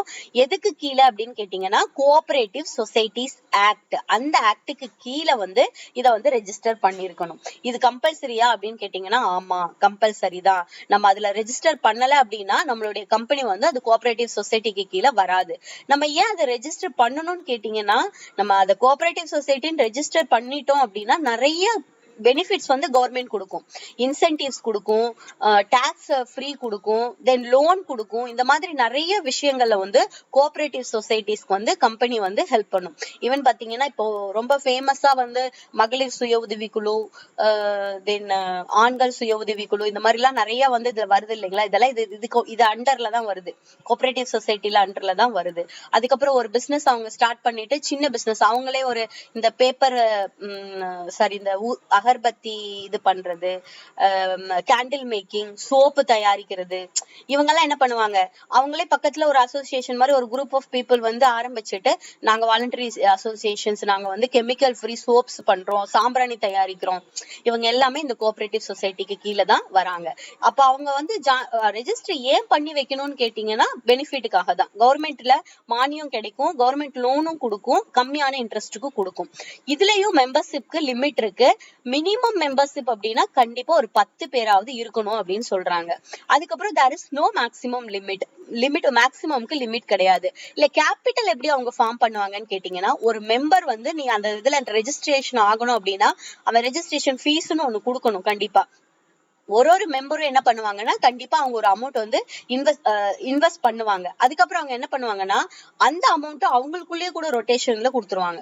அவங்க ஒரு 20 பேர் இருக்காங்க இல்ல ஒரு 30 பேர் இருக்காங்கன்னா அவங்க எவ்வளவு அமௌண்ட் கொடுக்குறாங்களோ அது யார் நீடடா அவங்களுக்குள்ளேயே ஒருத்தர் நான் தனியா பிசினஸ் பண்றேன் எனக்கு ஒரு கேபிட்டல் தேவைப்படுது அப்படின்னு கேட்டா அவங்க எல்லாரும் ஒரு சின்ன ஸ்மால் அமௌண்ட் ஆஃப் இன்ட்ரெஸ்ட் வச்சுட்டு அந்த பர்சனுக்குள்ளேயே கொடுத்துக்குவாங்க. அந்த 10 பேருக்குன்னா அது 10 பேருக்குள்ளேயே அமௌண்ட்டும் வந்து கொடுத்துப்பாங்க. இதுவும் வந்து கோஆபரேட்டிவ் சொசைட்டில இருக்கு. இதோட அட்வான்டேஜஸ் என்ன அப்படின்னு கேட்டீங்கன்னா ஈஸியா ஃபார்ம் பண்ணிக்கலாம், அவங்களோட லைபிலிட்டியும் லிமிட்டடா தான் இருக்கும், இதுல வந்து ஒரு ஸ்டெபிலிட்டி இருக்கும். கண்டிப்பா அதை வந்து அவங்க என்ன பண்ண முடியும் அப்படின்னு பாத்தீங்கன்னா லாங் ரன் கொண்டு போக முடியும். தென் இது வந்து எப்படி மேனேஜ்மெண்ட் எப்படி இருக்கும்னா டெமோக்ராட்டிக்கா இருக்கும். டெமோக்ராட்டிக் அப்படிங்கிறது என்ன அர்த்தம், அது வந்து ஒரு இண்டிபெண்டா இருக்கும். தாங்களே தன்னை வந்து தானே வந்து அவங்க மேனேஜ் பண்ணிப்பாங்க. அதுக்கு கவர்மெண்ட் எல்லாம் வந்து மேனேஜ்மெண்ட்ல தலையிடாது, அவங்களே மேனேஜ் பண்ணிப்பாங்க. அவங்களுடைய கம்பெனியோட பிசினஸ் உடைய கண்ட்ரோலும் அவங்களுக்குள்ளதான் இருக்கும். தென் அவங்களுடைய அசிஸ்டன்ஸ் வந்து என்ன கிடைக்கும், ஸ்டேட் கவர்மெண்ட் வந்து கண்டிப்பா கொடுப்பாங்க, லோன்ஸ் கொடுக்கறது இந்த மாதிரி எல்லாமே கொடுப்பாங்க. தென் இதுல என்ன டிஸ்அட்வான்டேஜஸ் அப்படின்னு கேட்டீங்கன்னா கண்டிப்பா ஒரு வாலண்டரி அசோசியேஷனாவே இருந்தாலுமே ஒரு 10 பேருக்கு மேலே ஒரு இடத்துல இருக்காங்க அப்படிங்கும் போது அவங்களுடைய வியூ வந்து கண்டிப்பா ஒருத்தருக்கு ஒருத்தர் டிஃபர் ஆகும். சில கான்ஃபிளிக்ட் வர பாசிபிலிட்டிஸ் இருக்கு. ஒருத்தர் சொல்ற ஒருத்தவங்களுடைய கருத்து இன்னொருத்தவங்களுடைய கருத்து வந்து வேறுபாடு இருக்கும். அது வந்து என்னன்னு கேட்டீங்கன்னா ஒரு disadvantages. Then long decision making process obviously same. இது வந்து ஒரு டெசிஷன் டக்குன்னு அவங்க எடுக்க மாட்டாங்க. ஏன்னா அவங்களோட கேபிட்டலும் கம்மியா தான் இருக்கும். அவங்க ஒரு பிசினஸ் ஸ்டார்ட் பண்றாங்கன்னா அந்த பிசினஸ் பத்தி ஏதாவது ஒரு டிசைட் பண்ணணும் அப்படின்னா எல்லாரும் அதை ஒத்துக்கணும். அப்படிங்கும் போது டெசிஷன் மேக்கிங் ப்ராசஸ் வந்து கொஞ்ச நாள் வரைக்கும் எடுக்கும், டைம் எடுக்கும். தென் நான் தான் சொன்னேன் ஒரு ஸ்மால் அமௌண்ட் தான் வந்து அவங்க என்ன பண்ணுவாங்க இன்வெஸ்ட் பண்ணி அந்த கோஆபரேட்டிவ் சொசைட்டிக்குள்ள வருவாங்க. அப்படி இருக்கும்போது கண்டிப்பா அவங்களுக்கு கேபிட்டல் அதிகமா கிடைக்குமா அப்படின்னு கேட்டீங்கன்னா கிடைக்காது. It is not enough capital. They are not enough capital. These are all the disadvantages of cooperative society. Okay, next we will move on to the next business, government organizations. Ma'am நான் again repeat பண்றேன் என்னென்ன business எல்லாம் forms of business பார்த்திருக்கோம் அப்படின்னு சொல்லிட்டு. First yesterday soul proprietorship பார்த்தோம், ஒரு single owner. அதுக்கப்புறம் ஒரு பார்ட்னர்ஷிப் அப்படின்னா என்னன்னு பார்த்தோம். தென் தேர்ட் ஒன் பாத்தீங்கன்னா joint stock company. Joint stock கம்பெனினா என்னன்னு பார்த்திருக்கோம், அதோட கேரக்டரிஸ்டிக்ஸ், மெரிட்ஸ் அண்ட் டிமெரிட்ஸ் பார்த்திருக்கோம், அதோட டைப்ஸும் பார்த்திருக்கோம். தென் இப்போ கோஆபரேட்டிவ் சொசைட்டிஸ் அப்ப 4 மெயின் ஹெட்டிங்ல நம்ம படிச்சிட்டோம். தென் இப்போ ஹெச்யூஎஃப்பும் பார்த்துட்டோம், ஹிந்து அன்டிவைடட் ஃபேமிலி. 5 மெயின் ஹெட்டிங்ல படிச்சிட்டோம். இப்போ யூஸ்ஃபுல்லா பாத்தீங்கன்னா கிளாஸ் 11th கிளாஸ் எடுக்கிற டீச்சர்ஸ்க்கு வந்து தெரிஞ்சிருக்கும். நம்ம main only 5 head of business தான் இருக்கு. இந்த 5 தான் sole proprietorship, HUF, joint stock company, cooperative society அப்படிங்கறதா வந்து உங்க பார்ட்னர்ஷிப். இது 5 தான் மெயின் ஹெட்டிங்ல வரும். இப்ப நம்மளுடைய சிலபஸ்ல கவர்மெண்ட் ஆர்கனைசேஷன்ஸ் அப்படின்னு சொல்லிட்டு ஒரு புதுசா ஒரு பிசினஸ் ஃபார்ம் வந்து ஆட் பண்ணிருக்காங்க. இது வந்து ஃபுல் அண்ட் ஃபுல் சிலபஸ் ரிலேட்டடா தான் இருக்கும். நீங்க இதுக்கு முன்னாடி புக்ஸ் பழசுல வச்சிருந்தாலும் இந்த மெட்டீரியல்ஸ் உங்களுக்கு கிடைக்காது. இது வந்து ஒரு நியூ ஒன். இப்ப நான் மீதி சொன்ன 5 ஃபார்ம் வந்து அதோட மெட்டீரியல் உங்களுக்கு எங்க வேணா கிடைக்கும், நீங்க எங்க வேணா இது பண்ணிக்கலாம். பட் இந்த கவர்மெண்ட் ஆர்கனைசேஷன் அப்படிங்கிறது நியூ ஒன். நல்லா கான்சென்ட்ரேட் பண்ணுங்க, நோட்ஸும் நல்லா ப்ராப்பரா எழுதி வச்சுக்கோங்க. பேர்லயே தெரிஞ்சிருச்சு கவர்மெண்டோடைய ஆர்கனைசேஷன் அப்படிங்கும் போது கண்டிப்பா இது யார் ஓனரா இருப்பாங்கன்னா கவர்மெண்ட் தான். யார் தான் ரன் பண்ணுவாங்க, கவர்மெண்ட் தான் ரன் பண்ணுவாங்க. அப்ப ஆர்கனைசேஷன் அப்படின்னா அது பிசினஸாவும் இருக்கலாம் இல்ல இண்டஸ்ட்ரியாவும் இருக்கலாம். அது ஆனா ஃபுல் அண்ட் ஃபுல் முழுக்க அது யார் தான் ரன் பண்ணுவாங்கன்னா கவர்மெண்ட் தான் ரன் பண்ணும். அப்ப இந்த மாதிரி ஆர்கனைசேஷன்ஸ் வந்து எதுக்காக ஆரம்பிக்கிறாங்க அப்படின்னு பாத்தீங்கன்னா அவங்களுடைய மெயின் மோட்டிவ் என்னவா இருக்கும், not a profit motive, service மோட்டிவா இருக்கும். கவர்மெண்ட் எப்பவுமே வந்து ப்ராஃபிட்டுக்காக எந்த ஒரு பிசினஸும் பண்ண மாட்டாங்க. அவங்க to provide the service to the public. என்னென்னலாம் சர்வீஸ் கொடுக்குறாங்கன்னு பாத்தீங்கன்னா டிரான்ஸ்போர்டேஷன், ஹெல்த் கேர், எனர்ஜி, இது எல்லாமே வந்து ஒரு சர்வீஸ் மோட்டிவ்காக இருக்கிற பிசினஸ் தான். இதெல்லாம் கவர்மெண்ட் ஆர்கனைசேஷனுக்கு கீழே வர்றது. இதோடைய ஃபீச்சர்ஸ் என்னென்னலாம் பாத்தீங்கன்னா, ஃபர்ஸ்ட் வந்து public ownership. Public ownership is nothing but அதோடைய ஓனர்ஷிப் வந்து government. Who is the owner of the government organisation is government. Government is the owner. அப்ப அவங்களுடைய மோட்டிவ் என்ன அப்படின்னு கேட்டீங்கன்னா, service motive, sorry, not a profit motive. Profit motive கிடையாது, அவங்களுடைய motive வந்து சர்வீஸ். தென் இது யார் தான் ஸ்டார்ட் பண்ணுவாங்க? கவர்மெண்ட் தான் ஸ்டார்ட் பண்ணுது. அப்ப யார் தான் அதோட கேபிட்டல் இன்வெஸ்ட் பண்ணுவாங்க? Obviously it is a government funded. Government தான் இதுக்கு ஃபண்ட் கொடுக்கும். தென் அக்கௌண்டபிலிட்டி. அக்கௌண்டபிலிட்டி அப்படின்னு பாத்தீங்கன்னா இஸ் நத்திங் பட் டிரான்ஸ்பரபிலிட்டி அப்படின்னு சொல்லலாம். அதாவது நம்ம சாரி அதாவது நம்ம என்ன பண்ணாலும் வெளிப்படையா தெரியணும். கவர்மெண்ட் என்ன பண்ணுதுன்னு பாத்தீங்கன்னா, கவர்மெண்ட் பண்ற எல்லாமே வந்து வெளிப்படையா எல்லாருக்கும் தெரியணும் அப்படிங்கறது தான் வந்து அக்கௌண்டபிலிட்டி அப்படின்னு சொல்றது. கவர்மெண்ட் அதோட இன்கமையும் காமிச்சிரும், அது என்ன பிசினஸ் பண்ணுது அப்படிங்கறது எல்லாமே டிரான்ஸ்பரா காமிக்கும். அதுதான் அக்கௌண்டபிலிட்டி. Then legal entity. அந்த பிசினஸ் கண்டிப்பா லாஃபுல்லா இருக்கும், லீகலா இருக்கும். Entity is nothing but business. Business வந்து லீகலா தான் இருக்கும். இல்லீகல் பிசினஸ் எதுவுமே கவர்மெண்ட் ஆர்கனைசேஷனுக்கு கீழே வராது. இதெல்லாம் அதோடைய features of the government organisations. Government ஆர்கனைசேஷன்னா அவங்களா ஓன் பண்ணுவாங்க. அது மேபி பிசினஸா இருக்கலாம், இண்டஸ்ட்ரியா இருக்கலாம். இதெல்லாம் அதோடைய ஃபீச்சர்ஸ். நெக்ஸ்ட் வந்து இதோட அட்வான்டேஜஸ் என்ன? அட்வான்டேஜஸ் அப்படின்னு பாத்தீங்கன்னா, மேக்ஸிமம் இதோட மெயின் மோட்டிவே நம்ம சர்வீஸ் பண்றதுன்னு கொடுத்துட்டோம். அப்ப அதுல அட்வான்டேஜஸ்ல ஃபர்ஸ்ட் என்னதான் வரும்னு பாத்தீங்கன்னா, focus on the public welfare. அதாவது பீப்புளுடைய வெல்ஃபேர் தான் அவங்களுடைய மெயின் மோட்டிவ். அதை தான் ஃபோக்கஸ் பண்ணுவாங்க. இதுல எது இம்பார்ட்டன்டான சர்வீசஸ் எல்லாம் வருதுன்னு பாத்தீங்கன்னா, டிரான்ஸ்போர்ட்ல எல்லா டிரான்ஸ்போர்ட்ஸுமே இதுல கீழே தான் வரும். நெக்ஸ்ட் வந்து health care, government hospitals, government medical, இது எல்லாமே எதுல வருது அப்படின்னு பாத்தீங்கன்னா, கவர்மெண்ட் ஆர்கனைசேஷனுக்கு கீழே தான் வருது. Large scale operations, large scale ஆபரேஷனா இருக்கும். கண்டிப்பா இது வந்து கவர்மெண்ட் நடத்துறதுனால ஒரு பெரிய ப்ராஜெக்ட் இருக்கும். அவங்க எல்லாமே அவங்களுக்கு கண்டிப்பா லார்ஜ் ஃபண்ட் கிடைக்கும். கவர்மெண்ட்டுக்கு எங்க ஃபண்ட் கிடைக்குதுன்னு பாத்தீங்கன்னா, they can collect the taxesனா from us. நம்ம கிட்ட இருந்தே டாக்ஸ் கலெக்ட் பண்றாங்க, உங்களுக்கு நிறைய ஃபண்ட் இருக்கும். கண்டிப்பா அவங்கனால என்ன பண்ண முடியும்? அவங்களுடைய பிசினஸ் வந்து பெரிய லெவல்ல பண்ண முடியும். தென் அதே மாதிரி ஜாப் கிரியேஷன்ஸ். கவர்மெண்ட் ஆர்கனைசேஷன்ல they were creating a many jobs. நிறைய ஜாப் கிரியேட் பண்றாங்க, நிறைய பீப்புளுக்கு வந்து ஆப்பர்ச்சுனிட்டிஸ் கொடுக்குறாங்க. there is no profit pressures. Government வந்து நான் இதை பண்றதுனால எனக்கு ப்ராஃபிட் வேணுங்கிற மோட்டிவும் கிடையாது. ப்ராஃபிட் இப்ப எல்லா எம்என்சி கம்பெனிஸ்ல எல்லாம் பாத்தீங்கன்னா, அந்த டார்கெட் அச்சீவ் பண்ணணும். இந்த மந்த் முடிஞ்சிருச்சா, இந்த மந்தோட டார்கெட் அச்சீவ் பண்ணணும்னு சொல்லிட்டு அவங்க எம்ப்ளாயிஸ் எல்லாம் என்ன பண்ணுவாங்க? ரொம்ப ஸ்ட்ரெஸ்க்குள்ள கொண்டு போயிருவாங்க. பட் ஆனா ப்ராஃபிட் பிரஷர் வந்து இதுல கிடையாது. எம்ப்ளாயிஸ்க்கும் எந்த ஒரு ப்ரெஷர்ஸும் இருக்காது. நீ இவ்வளவு ஏர்ன் பண்ணி கொடு அப்படிங்கிற மாதிரி இருக்காது. they can work under long term goal. Long term கோலை வச்சுதான் அவங்க ஒர்க் பண்ணுவாங்க. அவங்களுக்கு they are without needing the profit. Profit அவங்களுக்கு தேவை இருக்காது. then support the economic growth. obviously it is economic அப்படிங்கிறது it is full and full depend on the development of the business industries develop to build the infrastructures facilities and industrial facilities. நமக்கு கிடைக்கிற உள்கட்டமைப்புகள் அப்படிங்கறத infrastructures. தென் industries, இதெல்லாம் develop ஆகும்போது கண்டிப்பா நம்மளுடைய GDP அப்படிங்கிறது increase ஆகும். we can support the economic growth. the government organization is always supporting for economic growth. same one coin have same side, both the side advantages இருக்கு அப்படின்னா கண்டிப்பா நம்ம டிஸ்அட்வான்டேஜஸையும் பார்க்கணும். இப்ப கவர்மெண்ட் ஆர்கனைசேஷன்ல என்ன டிஸ்அட்வான்டேஜஸ் இருக்கும்? அவங்கதான் எல்லாம் பப்ளிக் சர்வீஸ்க்காக பண்றாங்களே, அவங்களுக்கு ப்ராஃபிட் மோட்டிவே இல்லையே அப்படின்னா என்ன மாதிரி இருக்கும் பார்க்கலாம் வாங்க. ஃபர்ஸ்ட் வந்து இன்எஃபிஷியன்சி அண்ட் டிலே. என்ன சொல்றாங்கன்னா, அவங்க ஒரு பிசினஸ் வந்து ஸ்டார்ட் பண்ணுவாங்க, ஒரு அதுல இருந்து ஏதாவது ஒரு ப்ராக்ரஸ் வந்து இம்ப்ளிமெண்ட் பண்ணணும் அப்படின்னு சொல்லுவாங்க. இப்ப ஏதாவது ஒரு கன்ஸ்ட்ரக்ஷன், ஒரு டேமோ இல்லைன்னா ஒரு பெரிய டிரான்ஸ்போர்ட்காக ஒரு பஸ் ஸ்டாப்போ இந்த மாதிரி ஏதாவது ஒண்ணு கட்டணும் அப்படின்னு சொல்லி அவங்க டிசைட் பண்ணிருப்பாங்க. அது எல்லாமே சர்வீஸ் மோட்டிவ்ல தான் பண்ணிருப்பாங்க. பட் அது பண்ணணும் அப்படின்னா கண்டிப்பா அவங்க என்ன எடுத்துக்குவாங்க? நிறைய டைம் எடுத்துக்குவாங்க. ரொம்ப இன்எஃபிஷியன்சி. நான் இந்த மாதிரி சொல்றதுனால நான் கவர்மெண்ட்டுக்கு எகெயின்ஸ்டா சொல்றேன்னு நினைக்க வேண்டாம். நம்ம எல்லா பிசினஸ்லயுமே வந்து மெரிட்ஸ் அண்ட் டிமெரிட்ஸ் சொல்றது மாதிரி தான் இப்போ கவர்மெண்ட் பிசினஸ் பத்தியும் நம்ம merits and demerits, not a government business பத்தி நம்ம படிக்கிறோம். சரிங்களா? தென் ப்ராஃபிட் மோட்டிவ் அப்படிங்கிறது வந்து நமக்கு ஒரு மோட்டிவேஷன் தான். ஒண்ணு இல்லைங்க, நம்ம வந்து இப்ப இவ்வளவு தூரம் உட்கார்ந்து படிச்சுட்டு இருக்கோம், எல்லாமே படிக்கணும், நான் நிறைய படிக்கணும், நான் அந்த 2 மாசம் தான் இருக்கு எனக்கு, இந்த 2 மந்த்ஸ்க்குள்ள என்னோட சிலபஸ் நான் எல்லாத்தையும் கம்ப்ளீட் பண்ணணும், நான் எதெல்லாம் ப்ரிப்பேர் பண்ணணும்னு சொல்லி நமக்குள்ள எவ்வளவு ஒரு ப்ரெஷரோட எவ்வளவு ஒரு ஃபாஸ்டா நம்ம ஓடிட்டே இருக்கோம்.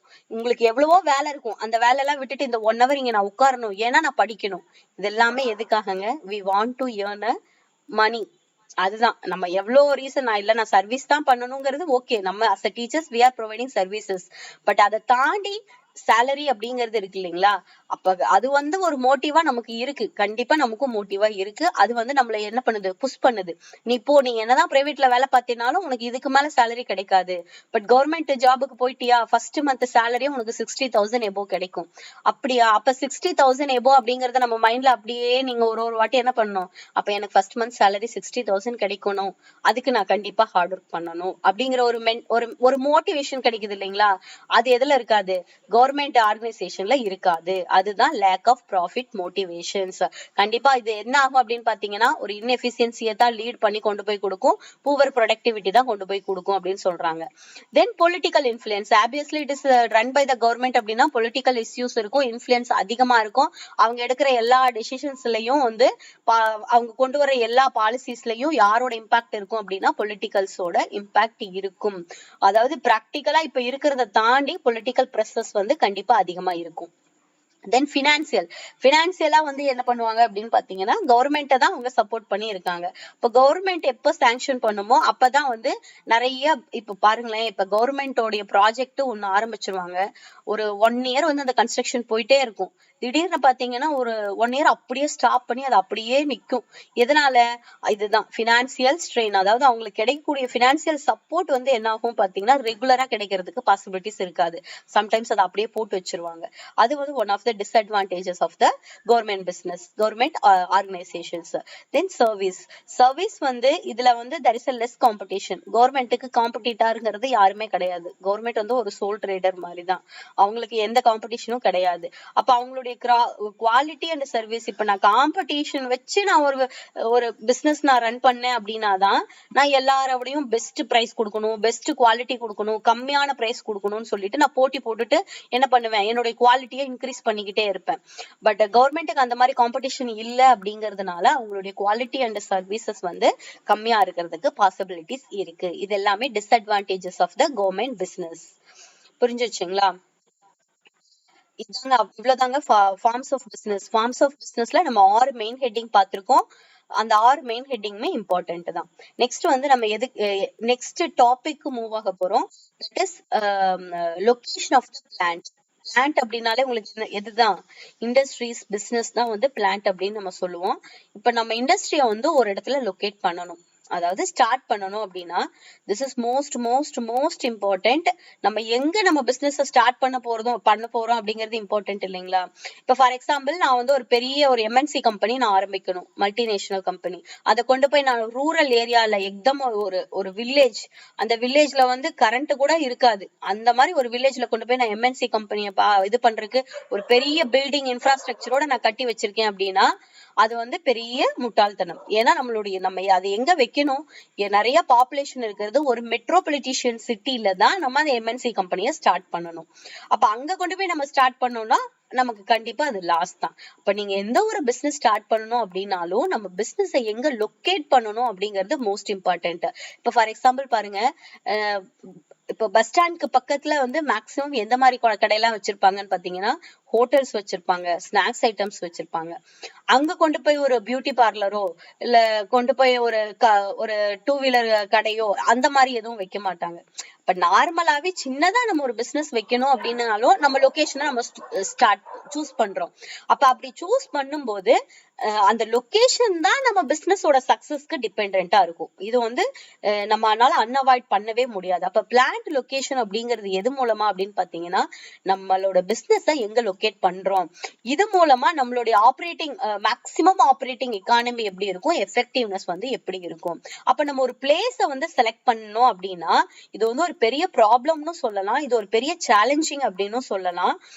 மேபி அதை கரெக்டான டைம்ல கரெக்டான இடத்துல அவங்க ஸ்டார்ட் பண்ணிட்டாங்க அப்படின்னா கண்டிப்பா அவங்க என்ன பண்ணிருவாங்க, சக்சஸ் பண்ணிருவாங்க. இப்ப பாத்தீங்கன்னா நிறைய ஹைவேஸ்ல வந்து என்ன வச்சிருக்காங்கன்னா, ஹைவேஸ்ல நம்ம போயிட்டு இருக்கும்போது பாத்தீங்கன்னா ஏதாவது ஒரு இடத்துல மட்டும்தான் பேக்கரி இருக்கும், ஒரு டீ ஷாப்ஸ் இருக்கும். அப்ப அந்த பிசினஸ் அந்த இடத்துல இருக்கும்போது கண்டிப்பா அவங்க வச்சிருக்காங்க அப்படின்னா அவங்க கண்டிப்பா அவங்களால என்ன பண்ண முடியும், சக்சஸ் பண்ண முடியும். ஏன்னா ஹைவேல வந்து வேற எந்த இடத்துல இல்ல, இங்கதான் இருக்கு இவ்வளவு கிலோமீட்டர்னா எல்லாரும் அங்கதான் வருவாங்க அப்படிங்கிற ஒரு மோட்டிவ்ல வச்சிருக்காங்க. அப்ப நீ ஒரு பிசினஸ் நீ ஆரம்பிக்கிறேன்னா அந்த பிசினஸ் நீ எங்க ஆரம்பிக்கணும், எந்த பிளேஸ்ல ஆரம்பிக்கணும் அப்படிங்கிறது ரொம்ப ரொம்ப ரொம்ப இம்பார்ட்டன்டான ஒண்ணு. அதுக்காக நம்ம பிசினஸ்ல நிறைய ஸ்ட்ராட்டஜிஸ் கொடுத்துருக்காங்க. சரி ஓகே, இது எதுக்குமா, நான் ஏன் பிளேஸ் எல்லாம் நான் ஏன் இது பண்ணணும், என்னோட பிளேஸ வந்து செலக்ட் பண்றதுக்கு நான் இவ்வளவு யோசிக்கணுமா, நான் பிசினஸ் போடுறதுக்கு நான் கேபிட்டல் போடணும், எனக்கு இது லேபர் எல்லாம் வேணும், பிளேஸ கூட நான் இவ்வளவு யோசிக்கணுமா அப்படின்னா கண்டிப்பா யோசிக்கணுங்க. பிளேஸ நம்ம வந்து கண்டிப்பா யோசிச்சுதான் செலக்ட் பண்ணணும். அப்ப இதுல என்னென்னலாம் தேவைகள் இருக்கு, நீட் ஃபார் பிளான்ட் லொகேஷன்ஸ் என்ன இருக்கு அப்படின்னு பாத்தீங்கன்னா, நம்ம எப்ப புதுசா ஒரு பிசினஸ் ஸ்டார்ட் பண்றோமோ கண்டிப்பா அந்த லொகேஷனை பத்தி நம்ம டிசைட் பண்ண வேண்டியிருக்கும். ஈவன் வந்து நம்ம எக்ஸிஸ்டிங் பிசினஸ் வந்து நம்ம என்ன பண்றோம், இது பண்ணிட்டு ஸ்டாப் பண்ணிட்டு புதுசா வந்து ஒரு பிசினஸ் வந்து ஆரம்பிக்கிறோம் அப்படின்னாலும் இல்லைன்னா எக்ஸ்பான்ஷன் பண்றோம் அப்படின்னாலும் it is not at all possible, நம்மளால உடனே பண்ண முடியாது. அதனாலதான் ஃபர்ஸ்டே டிட்டர்மைன் பண்ணிடுறது. நான் என்ன பண்றேன், இப்போ ஒரு வாரத்துல நான் ஒரு பிசினஸ் ஒரு இடத்துல நான் ஸ்டார்ட் பண்ணிருக்கேன், திடீர்னு அந்த இடத்துல எனக்கு ரன்னிங்கே இல்லப்பா, நான் டக்குன்னு க்ளோஸ் பண்ணிட்டு நான் இன்னொரு இடத்துக்கு போகணும் அப்படின்னா அது எவ்வளவு டிஃபிகல்ட் நமக்கு. ஏன்னு கேட்டீங்கன்னா, நம்ம அந்த பிசினஸ் ஸ்டார்ட் பண்றதுக்கு அந்த ரூம் செட் பண்ணிருப்போம், அதுக்குள்ள வந்து இன்ஃப்ராஸ்ட்ரக்சர்ஸ் எல்லாமே பர்னிச்சர்ஸ் அந்த மாதிரி கபோர்ட்ஸ் இல்ல என்னென்னலாம் தேவையோ அந்த பிசினஸ்க்கு அது எல்லாமே நம்ம செட் பண்ணிருப்போம். அதை செட் பண்ணது எனக்கு அந்த ஆனா தப்பான பிளேஸ்ல நான் செலக்ட் பண்ணி செட் பண்ணிட்டேன், நான் திருப்பி போய் நான் வேற இடத்துக்கு மாத்தணும் அப்படிங்கிறது இட் இஸ் டூ டிஃபிகல்ட். அதனால வைக்கிறதுக்கு முன்னாடியே நம்ம என்ன பண்ணிடணும், பிளேஸ வந்து டிசைட் பண்ணிடணும். அதே மாதிரி நம்மளுடைய வால்யூம் ஆஃப் த பிசினஸ் சின்ன லெவல்ல ஸ்டார்ட் பண்றோமா இல்ல லார்ஜ் ஸ்கேலா ஸ்டார்ட் பண்றோமா, இல்ல கொஞ்ச நாள் கழிச்சு நம்ம நம்மளுடைய மார்க்கெட்டை வந்து எக்ஸ்டெண்ட் பண்ண போறோமா, இல்ல நிறைய பிரான்ச்சஸ் ஓபன் பண்ண போறோமா, இது எல்லாமே எதை டிபெண்ட் பண்ணிருக்கு அப்படின்னு பாத்தீங்கன்னா பிளான்ட் லொகேஷன்ஸ் டிபெண்ட் பண்ணி தான் இருக்கு. அதுக்கப்புறம் சரி ஓகே, நம்ம ஒரு இடத்துல இது ஒரு லீஸ்க்காக வாங்கியிருக்கோம்னு வச்சுக்கோங்களேன், ஒருத்தர் கிட்ட ஒரு லேண்ட்லார்டு இருக்காரு, அவங்க கிட்ட நம்ம லீஸ் வந்து வாங்கி அந்த பிசினஸ் வந்து நம்ம ரன் பண்ணிட்டு இருக்கோம். திடீர்னு அவர் என்ன சொல்லிட்டாங்க, நீங்க காலி பண்ணிருங்க, நான் லீஸ் எல்லாம் உங்களுக்கு வந்து திருப்பி கொடுக்க மாட்டேன் அப்படின்னு சொல்லிட்டாங்கன்னா கண்டிப்பா நம்ம வேற ஒரு பிளான்ட்டை தேட வேண்டி இருக்கும். அப்போ நமக்கு அந்த லொகேஷனை பத்தி சர்ச் பண்ண வேண்டி இருக்கும். தென் நம்மளுடைய சோசியல் அண்ட் எக்கனாமிக்கல் ரீசன்ஸ், நான் ஒரு இடத்துல ஃபேக்டரி வச்சுட்டேன், நான் அந்த ஃபேக்டரி வந்து வாட்டர் கம்பெனியோ வாட்டர் பியூரிஃபை கம்பெனியோ எல்லாமே வச்சுட்டேன். அந்த வாட்டர் பியூரிஃபையருக்கு கண்டிப்பா அவங்க என்ன பண்ணுவாங்கன்னு பாத்தீங்கன்னா, அவங்க லொகேட் பண்ணிருக்கிற இண்டஸ்ட்ரி எப்படி இருக்கும்னா, அங்க கீழே கிரவுண்ட் வாட்டர் ஃபெசிலிட்டிஸ் இருக்கும், அங்க வந்து ட்ரில் போட்டிருப்பாங்க, வெல் அமைச்சிருப்பாங்க, இது உள்ள வந்து போர்வெல் போட்டிருப்பாங்க, இதெல்லாமே பண்ணிருப்பாங்க. இப்ப அதெல்லாம் இல்லைன்னு வச்சுக்கோங்களேன், அதெல்லாம் இதாயிருச்சு அப்படின்னா கண்டிப்பா அவங்க ஒரு இடத்துல இருந்து இன்னொரு இடத்துக்கு ஷிஃப்ட் பண்ண வேண்டி இருக்கும். அதுதான் வந்து சோசியல் ரீசன்ஸ், எக்கனாமிக் ரீசன்ஸ் அப்படின்னு சொல்றாங்க. சேம் இன்அடிக்குவேட் லேபர் சப்ளை, அங்க யாருமே வேலைக்கே வரல, ஏன்னா அங்க பஸ் ஃபெசிலிட்டிஸே இல்ல, அந்த மாதிரி ஒரு பிளேஸ் அப்படின்னா அதுவும் வந்து ஒரு ப்ராப்ளம் ஆயிரும். அப்ப என்ன பண்ணுவாங்க, that is also the economic reasons to shift the market. இப்ப இதெல்லாம் வந்து நம்ம எதுக்காக படிக்கிறோம்னா, நம்ம பிளான்ட் லொகேஷன் வந்து எப்பெல்லாம் தேவைப்படும், எப்ப வந்து அதை பத்தி நம்ம யோசிக்கிறோம் அப்படிங்கிறதுக்கான பாயிண்ட்ஸ் தான் இது எல்லாமே. இதுல ஸ்டெப்ஸ் இருக்கு, மோஸ்ட் இம்பார்ட்டன்ட் 4 ஹெட்ல ஸ்டெப்ஸ் கொடுத்திருக்காங்க. Within the country or outside, அதுக்கப்புறம் selection of region, then selection of locality or community, then selection of exact site. First வந்து நம்ம கண்ட்ரி, நம்மளுடைய பிசினஸ் வந்து நம்ம கண்ட்ரி வித்தின் கண்ட்ரிக்குள்ள நம்ம ஸ்டார்ட் பண்ண போறோமா இல்ல அவுட் சைடு த கண்ட்ரில ஸ்டார்ட் பண்ண போறோமா, இது ஃபர்ஸ்ட் ஸ்டெப்ல. இதுல என்ன பார்க்கணும் அப்படின்னு பாத்தீங்கன்னா, ஃபர்ஸ்ட் ஸ்டெப் நம்ம கண்ட்ரில டிசைட் பண்ணணும், நம்ம கண்ட்ரியா இல்ல ஃபாரின் கண்ட்ரியா, நம்மளோடது வந்து டொமஸ்டிக்கலான பிசினஸா இல்ல இன்டர்நேஷனலான பிசினஸா அப்படிங்கறத நம்ம ஃபர்ஸ்ட் டிசைட் பண்ணணும். டிசைட் பண்ணிட்டோம், டிசைட் பண்ணதுக்கு அப்புறமா இப்ப பாருங்களேன், நிறைய இந்த due to the globalisation issues நிறைய இஷ்யூஸ் இருக்கு. Then home or foreign is also gaining the more relevance. Even நம்ம எவ்வளவு யோசிச்சாலும் நம்ம ஹோம் கண்ட்ரிலயும் நிறைய இன்கம் கிடைக்கிறதுக்கு பாசிபிலிட்டிஸ் இருக்கு, ஃபாரின் கண்ட்ரீஸ்லயும் நிறைய வந்து பாசிபிலிட்டிஸ் இருக்கு. இதுதான் குளோபலைசேஷனோடைய இம்பாக்ட்.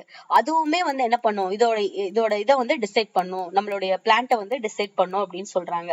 இப்ப ஓகே, நான் ஒரு பர்டிகுலர் கண்ட்ரியை வந்து நான் சூஸ் பண்ணிட்டேன்ப்பா, இந்த கண்ட்ரியை தான் நான் சூஸ் பண்ணிருக்கேன் அப்படின்னா, நம்ம வந்து ஜஸ்ட் அந்த கண்ட்ரில இருக்கிற லொகேஷன் மட்டும் பார்க்காம அந்த கண்ட்ரியோட மித்த ஃபேக்டர்ஸும் நம்ம பார்க்கணும் அப்படின்னு சொல்றாங்க.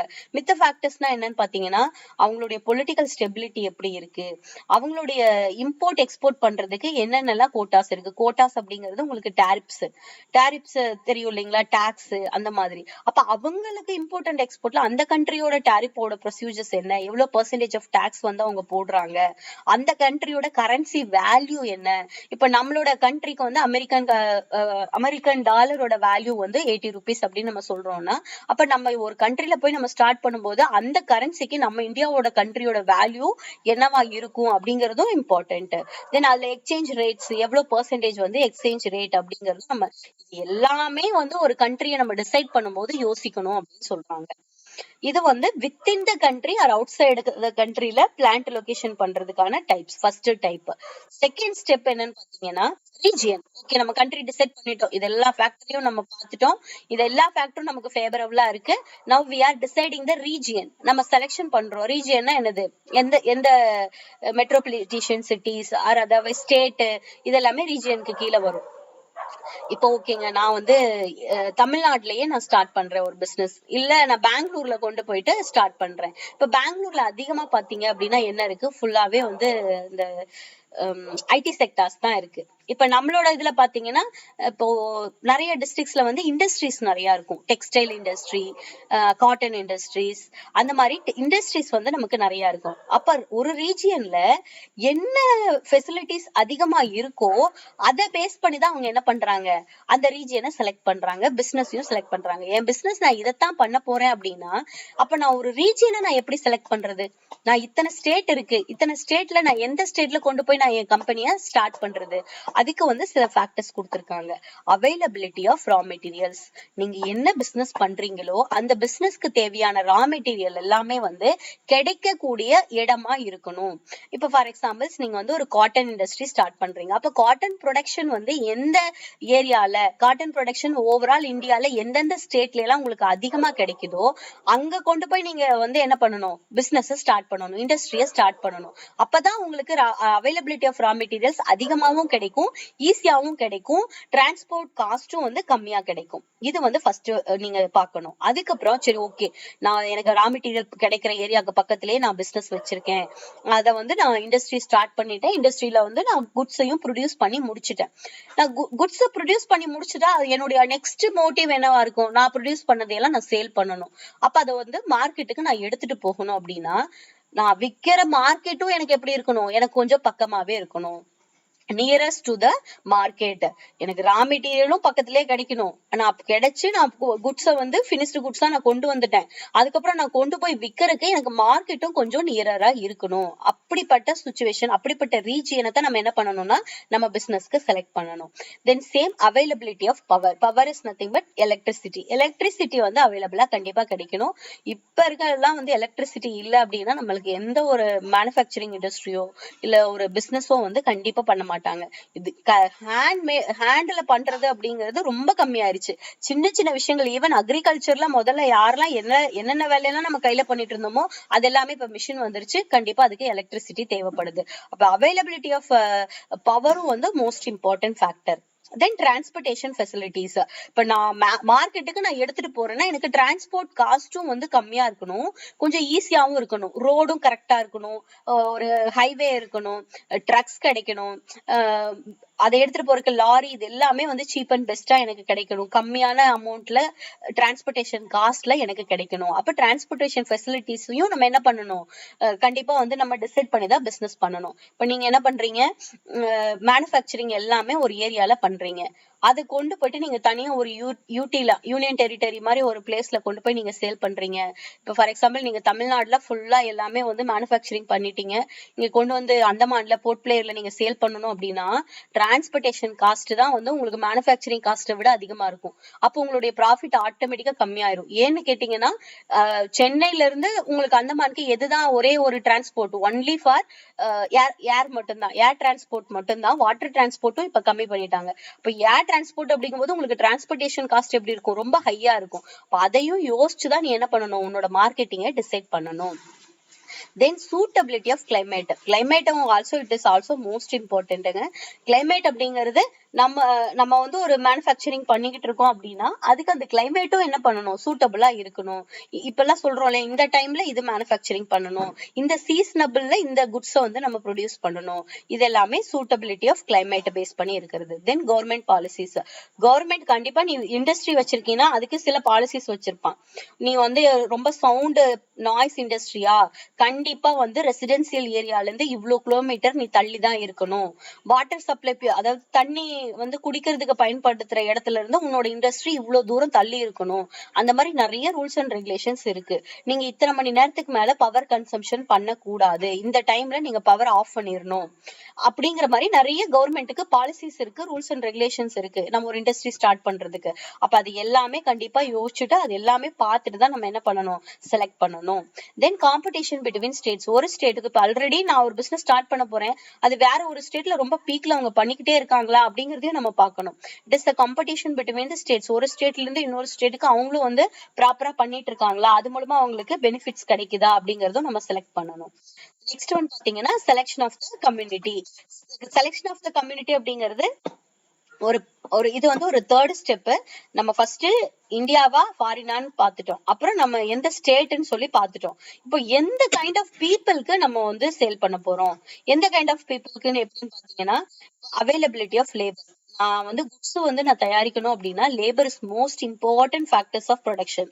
லேபர் இல்லாம என்னால என்ன பண்ண முடியாது, குட்ஸை வந்து ப்ரொடியூஸ் பண்ணவே முடியாது. அப்படிங்கறதுனால சஃபிசியன்டான லேபர் எனக்கு கிடைக்கணும், அவங்களுக்கும் ரீசனபிள் வேஜஸ்ல கிடைக்கணும். எனக்கு கம்மியான சம்பளம் கொடுத்தா கூட அவங்க ஒர்க் பண்ணணும், அந்த மாதிரி செலக்ட் பண்ணணும். அதே மாதிரி ஆனா இப்ப இருக்கிற ஸ்கில்டு லேபர்ஸ் எல்லாமே எப்படி இருக்காங்க அப்படின்னு பாத்தீங்கன்னா காஸ்ட் வந்து கொஞ்சம் அதிகமாவும் இருக்கு. They are influencing the skilled labours. வந்து எனக்கு நிறைய சேலரி வந்து டிமாண்ட் பண்ண ஆரம்பிச்சிட்டாங்க. இப்ப தமிழ்நாட்டுல பாத்தீங்கன்னா 100 நாள் வேலை திட்டம் வந்ததுக்கு அப்புறமா அவங்களோட லேபருக்கு வந்து அதிகமான சேலரி போகுது. ஏன்னா அவங்களுக்கு அவங்க அங்க போகும்போது உங்களுக்கு இங்க சேலரி அதிகமா கொடுத்தாதான் நம்ம சின்ன சின்ன ஒர்க்குக்கு யாரை கூப்பிட்டாலும் உங்களுக்கு லேபர் கிடைப்பாங்க. அப்ப லேபர் காஸ்ட் அப்படிங்கிறது இன்க்ரீஸ் ஆயிடுச்சு.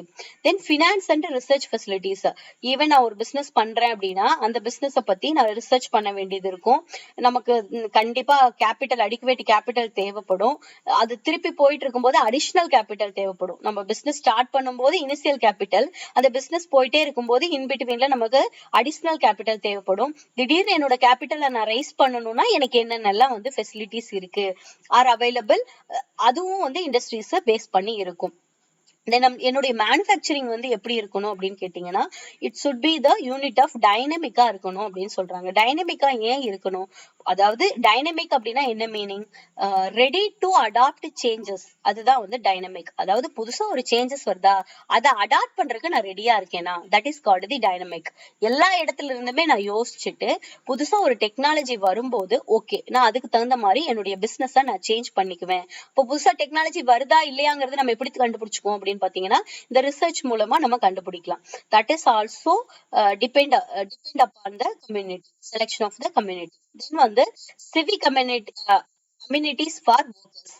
Working condition of the employees வந்து இட் இஸ் மோஸ்ட் இம்பார்ட்டன்ட். எந்த ஒரு இதா இருந்தாலுமே, எந்த ஒரு ஃபேக்டரியா இருந்தாலுமே, இப்ப சைல்டு லேபர் வந்து நம்ம என்ன பண்ணக்கூடாது, அப்பாயின்மெண்ட் பண்ணக்கூடாது. லேபர் அப்பாயிண்ட் பண்ணணும் அப்படிங்கிறதுக்கு கண்டிப்பா அவங்க என்ன பண்றாங்க, என்ன பண்றாங்கன்னா ஒரு ரூல்ஸ் அண்ட் ரெகுலேஷன்ஸ் வச்சிருக்காங்க. அப்போ ஒர்க்கிங் கண்டிஷன்ஸ் அவங்களுக்கு எப்படி கொடுக்கணும் இன்சைடு த ஃபேக்டரி.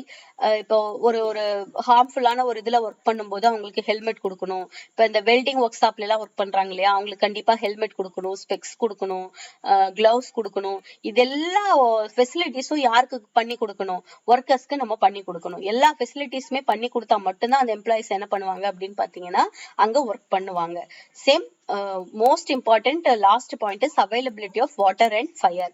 சம் இண்டஸ்ட்ரீஸ்ல வந்து கண்டிப்பா ஒரு வாட்டர் அப்படிங்கிறது மோஸ்ட் இம்பார்ட்டன்ட் வேலை பார்க்கறதுக்கு. இப்ப நான் ப்ரீவியஸ் டைம் சொன்னேன் பாத்தீங்களா, ஒரு பவர் பிளான்ட், ஒரு வாட்டர் பியூரிஃபையர் ஒரு கம்பெனி ஸ்டார்ட் பண்றாங்க அப்படின்னா கண்டிப்பா அவங்களுக்கு என்ன இருக்கணும், it is a power sorry தண்ணி இருக்கணும். அதே மாதிரி பவர் பிளான்ட் அப்படிங்கிறது இந்த நியூக்ளியர் கரண்ட் தயாரிக்கிறோம் இல்லையா, அப்ப அப்படி தயாரிக்கும் போது நம்ம they were using the water to produce the power பிளான்ட்ல தண்ணி மூலமா தான் என்ன கண்டுபிடிக்கிறாங்க, எலக்ட்ரிசிட்டி தயாரிக்கிறாங்க. இப்ப சம் இண்டஸ்ட்ரீஸ் வந்து ஃபயர் ஃபார் ஒர்க்கிங், சம் இண்டஸ்ட்ரீஸ்க்கு வந்து என்ன தேவைப்படும் அப்படின்னு கேட்டீங்கன்னா தீ தேவைப்படும்.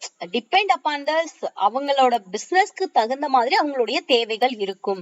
இது ஒரு சின்ன எக்ஸாம்பிள்ஸ் தான் இது உங்களுக்கு, சரிங்களா. இது எல்லாமே பேஸ் பண்ணி வர்றதா என்ன அப்படின்னு பாத்தீங்கன்னா நம்மளுடைய இண்டஸ்ட்ரீஸ் வந்து நம்ம எப்படி செட் பண்ணணும் அப்படிங்கிறது. லாஸ்ட் பாயிண்ட் வந்து selection of the exact site. Selection of the exact site எப்படி நம்ம செலக்ட் பண்றது, அந்த கம்பெனி எதை பேஸ் பண்ணி இருக்கோ அதோடைய பிளேஸ், அதோட சாயில், சைஸ், தென் டோபோகிராஃபி, அதாவது அதோடைய பிளேஸ். இப்போ ஒரு இண்டஸ்ட்ரி வந்து அக்ரிகல்ச்சரல் பேஸ்டா இருக்கு அப்படின்னா அங்க வந்து நமக்கு எது மோஸ்ட் இம்பார்ட்டன்ட், அங்க இருக்கிற மண்ணு வந்து நல்ல சத்துள்ள மண்ணா இருக்கணும். அந்த மண்ணுல நம்ம போட்டோம்னா அதுல வந்து விளைச்சல் வந்து அதிகமா இருக்கணும். ஃபெர்டைல் சாயிலா இருக்கணும்.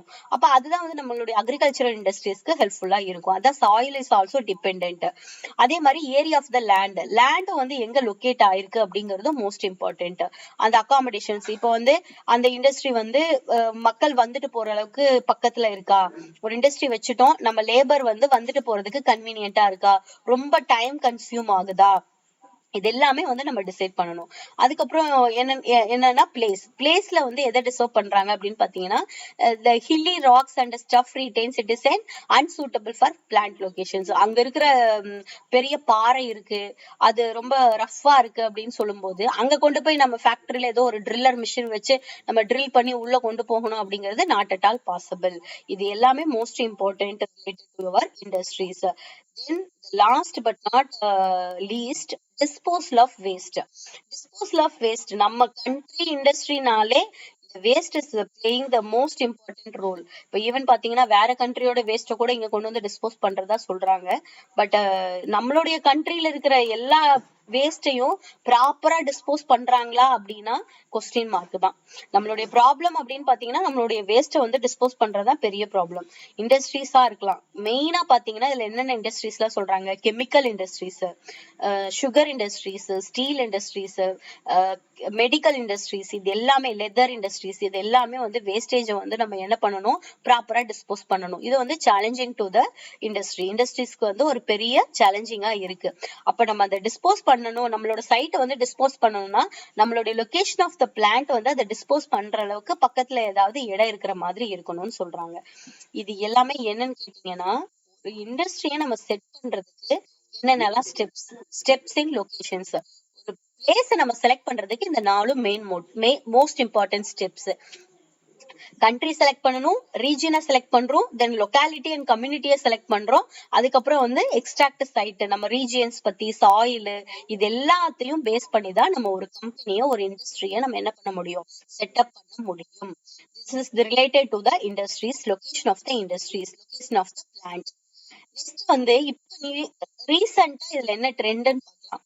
இது வரைக்கும் நான் சொன்னது எல்லாமே பேசிக் தான், எந்த ஒரு இண்டஸ்ட்ரீஸ்னாலும் இதெல்லாமே இது பண்ணணும். இப்ப ரீசெண்டா பாத்தீங்கன்னா என்னென்னலாம் ட்ரெண்ட்ல இருக்குன்னு பாத்தீங்கன்னா ஷிஃப்ட் டு ஸ்மாலர் சிட்டிஸ். இப்போ ஆப்வியஸ்லி பெரிய பெரிய கம்பெனிஸ் வந்து ஒரு சின்ன சிட்டிஸ்ல போய் என்ன பண்றாங்க, ஷிஃப்ட் பண்றதுக்கு என்ன ரீசன்னா அங்க லோ காஸ்ட்ல லேபர் கிடைப்பாங்க, அதே மாதிரி அங்க காஸ்ட் ஆஃப் ப்ரொடக்ஷன் வந்து கம்மியா இருக்கும் அப்படிங்கிறதுக்காகவும்.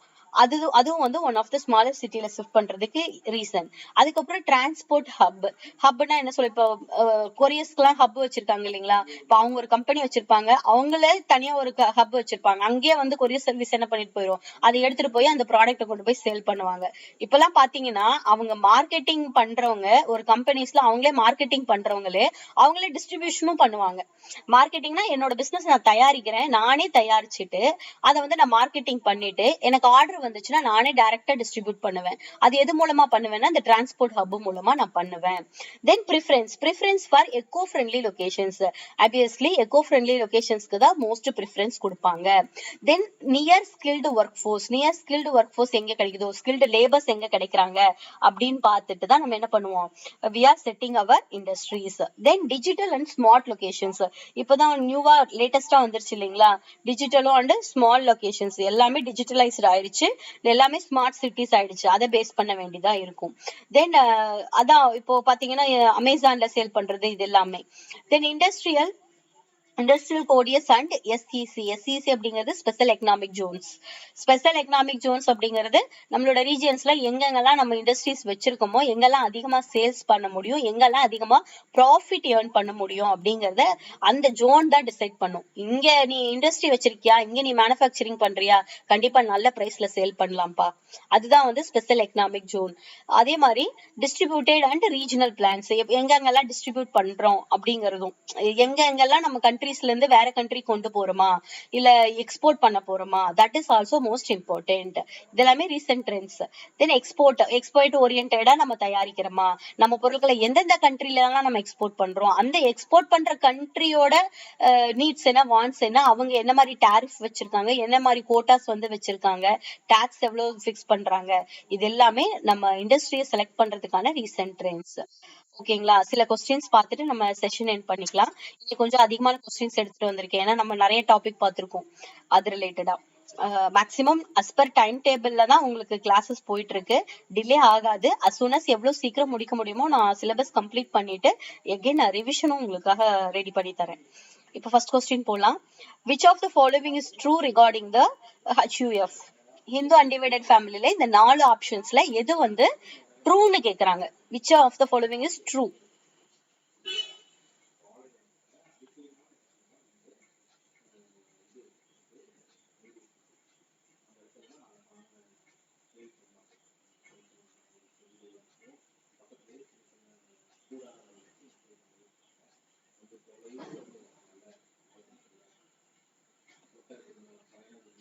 மேம் இருக்கீங்களா, யாராவது ஆன்சர் பண்ணுங்க. D ma'am. HUF வந்து கம்பெனி ஆக்டுக்கு கீழே வருதுங்களா, நான் தனியா அதுக்கு தனியா ஒரு ஆக்ட் சொன்னேனே.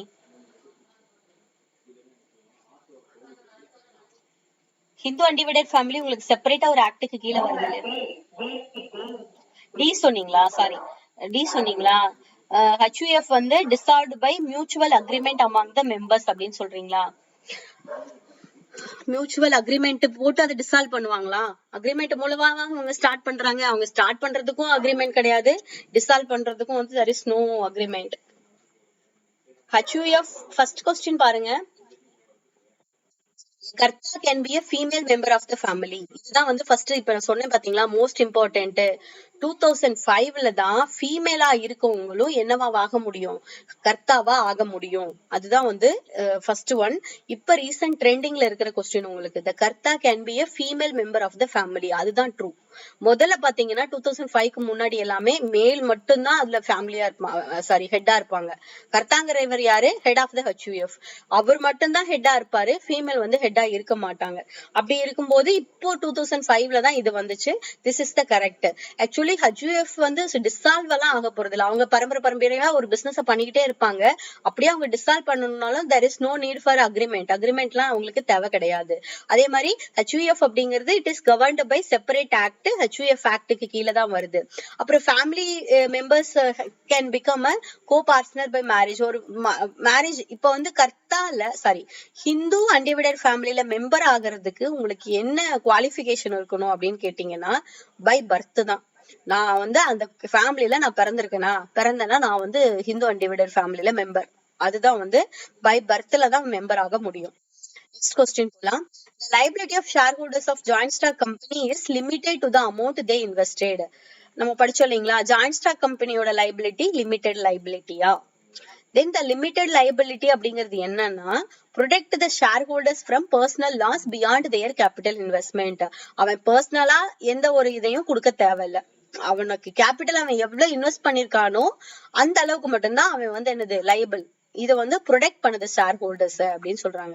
ரெண்டே பாயிண்ட் தான். ஷேர் ஹோல்டர்ஸ்க்கு லைபிலிட்டி லிமிடெட் லைபிலிட்டி. எதனால லிமிடெட் லைபிலிட்டினா, அவனுடைய பர்சனல் லாஸ் எல்லாம் வந்து இதுல வராது. பர்சனலா அவன் எதுவும் லாஸ் ஆக மாட்டான். Yes sir, very good. The answer is first one. ரெண்டுமே உங்களுக்கு கரெக்ட் தான். அந்த ரீசனும் வந்து கரெக்ட் எக்ஸ்பிளனேஷன் தான். நெக்ஸ்ட் கொஸ்டின் போலாங்களா? Which of the following is the features of cooperative organizations? cooperative organization ஓட features நம்ம படிச்சோம் இல்லைங்களா, அதுல வந்து இதுல எதுன்னு சொல்லி கேக்குறாங்க. 4 ஆப்ஷன் கொடுத்திருக்காங்க. The main aim is to maximize profit. cooperative organizationக்கு profit motive-ஆ? இல்ல. B answer. Sir, very good sir. Each member has one vote irrespective of their capital contribution. ஒருத்தருக்கு ஒரு ஓட்டு தான் இருக்கும். அவங்க எவ்வளவு வேணா கான்ட்ரிபியூட் பண்ணிருக்கட்டும். கான்ட்ரிபியூட் பண்றத பேஸ் பண்ணி எல்லாம் உனக்கு voting rights கிடையாது. நீ எவ்வளவு வேணா கான்ட்ரிபியூட் பண்ணிக்கோ, ஆனா நீ அதுல மெம்பர் ஆயிட்ட அப்படின்னா உனக்கு ஒரு ஓட்டு தான். நான் வந்து நிறைய அவனை விட நான் டபுள் மடங்கா கான்ட்ரிபியூட் பண்ணிருக்கேன், எனக்கு 2 ஓட்டு ரைட்டு கூட அப்படின்னா கொடுக்க மாட்டாங்க. Respective of the capital contribution உங்களுக்கு ஒரு ஓட்டு தான் இருக்கும். Next question. Government organizations focus on public welfare and not on the profit making. இது வந்து எக்ஸ்பிளைன் நான் கொடுக்க தேவையில்லைன்னு நினைக்கிறேன். Government organizations focus on public welfare and not for a profit making. Government organizations are primarily founded by the taxpayer money and are accountable to the public. The accountability features படிச்சோமா? Yes ma'am. அப்ப answer என்ன? அது public welfare தானே ma'am, அதுக்கு profit making கிடையாது, அது profit motive கிடையாது. Obviously the answer is a. ரெண்டுமே correct தான். அது ரெண்டுமே எதை பத்தி தான் பேசுது அப்படின்னு பாத்தீங்கன்னா பப்ளிக் ஆர்கனைசேஷன்ஸ் பத்தி தான் பேசுது. சாரி, இது ஆன்சர் முன்னாடியே வந்துருச்சு, ஆன்சரே வந்துருச்சு, பரவாயில்ல பாத்துலாம். The location of plant is heavily influenced by the availability of raw material. கண்டிப்பா நம்ம பார்த்தோம் இல்லைங்களா, ஒரு பிளான்ட் லொகேட் பண்ணணும்னா ஃபர்ஸ்ட் ஃபேக்டரே நம்ம availability of raw material தான் பார்த்தோம். அதே மாதிரி locating of plant near the raw material helps to reduce the transportation cost. இதுவும் நம்ம பார்த்தோம் இல்லையா, பக்கத்திலே raw material கிடைக்குன்னா கண்டிப்பா நம்ம transportation cost வந்து நமக்கு கம்மியா கிடைக்கும். அப்ப both the answer is correct. It is reason is also correct. Then which of the following factor is most important in determining the location of plant? இது நம்ம படிச்சோம்.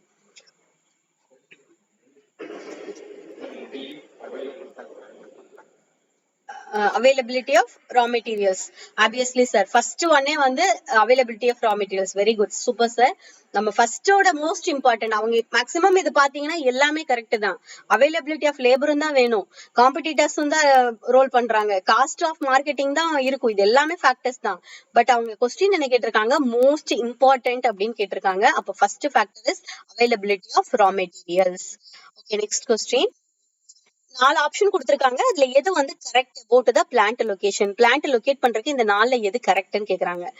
Government policies influences the plant location decisions. Is it correct or not? Then skilled labor availability has no impact on plant location அப்படின்னு சொல்றாங்க. நீங்க ஏதாவது ஒரு answer கண்டுபிடிச்சா கூட ஒரு ஆப்ஷனுக்கு ஷியரா தெரிஞ்சிச்சுன்னா ஆப்ஷன்ஸ் வந்துரும். எலிமினேஷன் மெத்தட் யூஸ் பண்ணுங்க. Natural resources availability can influence the plant location. Natural resource அவைலபிலிட்டியும் பிளான்ட் லொகேஷனை இன்ஃப்ளூயன்ஸ் பண்ணுது. ரிசோர்ஸ் அவைலபிலிட்டிங்கிறது it is obviously raw materials பத்தி பேசுது. Environmental regulations have no role in the location selections. Environmental அப்படிங்கிறது இதுல நோ ரோல்னு சொல்றாங்க. ஸ்கில்டு லேபரும் நோ ரோலுங்கிறாங்க, என்விரான்மெண்டல் ரெகுலேஷன்ஸும் நோ ரோலுங்கிறாங்க. 2 தான் இருக்குங்கிறாங்க. அப்ப எது வந்து கரெக்ட்? எத்தனை ஸ்டேட்மெண்ட் இதுல கரெக்ட்?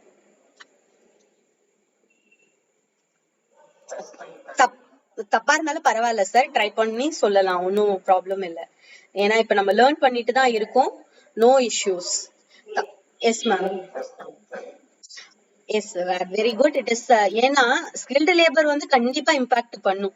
அது எப்படி வந்து நோ இம்பாக்ட் அப்படின்னு நம்ம சொல்ல முடியும்? கண்டிப்பா அது ராங்.